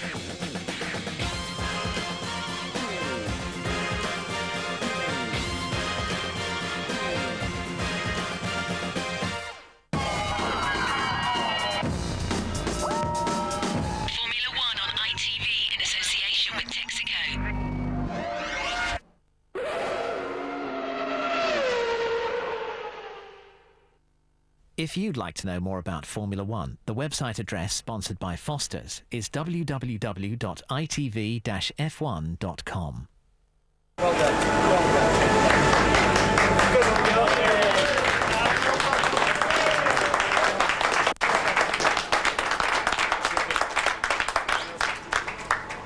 Dit punt heeft het team absoluut verdiend. Half of the Grand Prix you were on lead. Yeah, and it was one of the best Grand Prix because I was really fighting for it. I was really happy when I was there. I had a choice of having used fronts and new rears. Until 35, 36 laps, the tires were doing a fantastic job. But then I started to drop back a little bit. You know, if you think of Coulthard and Michael, and I had a bit of a nervous car and quite a bit of understeer at that time. I was losing time, and it wasn't enough to keep in front of Coulthard because he did 4 laps on quick times. Even though I've left the pits with new tires, that I really I couldn't do nothing to stay in front of him. That was a pit. That was a shame. When I saw him going front, I just thought that was a shame. On the grid, we talked about you on the podium and Jos in the points. You saw what happened? Yeah, I mean, I'm in the podium and he's on the points. It's good for Dutch people. Michael, congratulations. Can you talk us through your race? Well, pretty eventful. Start, we had some problems with our launch control system, which meant that I lost 2 positions, which I think was the deciding factor for the race, because if I would have won the race, would have won the start, I would have easily won the race to my view. But that's the way it went. Then I had the fight with Montoya, which we both ran wide. I need to analyze the video and judge that properly, which then meant that I had to go through the field, which was quite demanding for tyres, for fuel consumption and everything. And that meant that we had to come in earlier for the pit stop. David, many congratulations, although a tragedy. Yeah, you know, it's a tragic weekend for the team as we lost Paul Morgan, a very important part of the Ilmore setup, and that's a terrible thing. But we have our jobs to do, and we're continuing to take the fight to Ferrari, and obviously we're all delighted to have taken 10 points here today. You can say it was a solid race. Can you talk us through a little bit? Yeah, no, it was a very solid race, good strategy. The car was reliable again. Team did a great job in the pit stop. There's nothing more to say other than that. You know, we had the right strategy and we made it work. Goed.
Spanisch, 7e de La Rosa, gevolgd door Bernoldi en Verstappen. Alesi was 10e, 11e Genet en 12e Lotterer. André Lotterer die debuteerde bij het team van Jaguar. Met een tijd van 1:15.7 hoeft hij zich zeker niet te schamen. Bij het team van Verstappen werkt men hard aan een nieuwe voorvleugel, die ervoor moet gaan zorgen dat ze 7/10 tot een seconde per rondje kunnen gaan winnen. De hoop bij Verstappen en consorten is dat die vleugel er al is.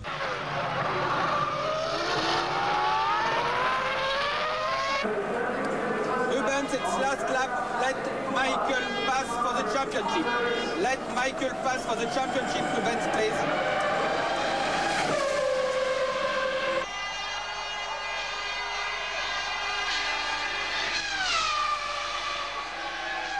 Hai fatto una gara fantastica, Rubens. Grazie. Hai fatto il gioco della squadra. Rubens.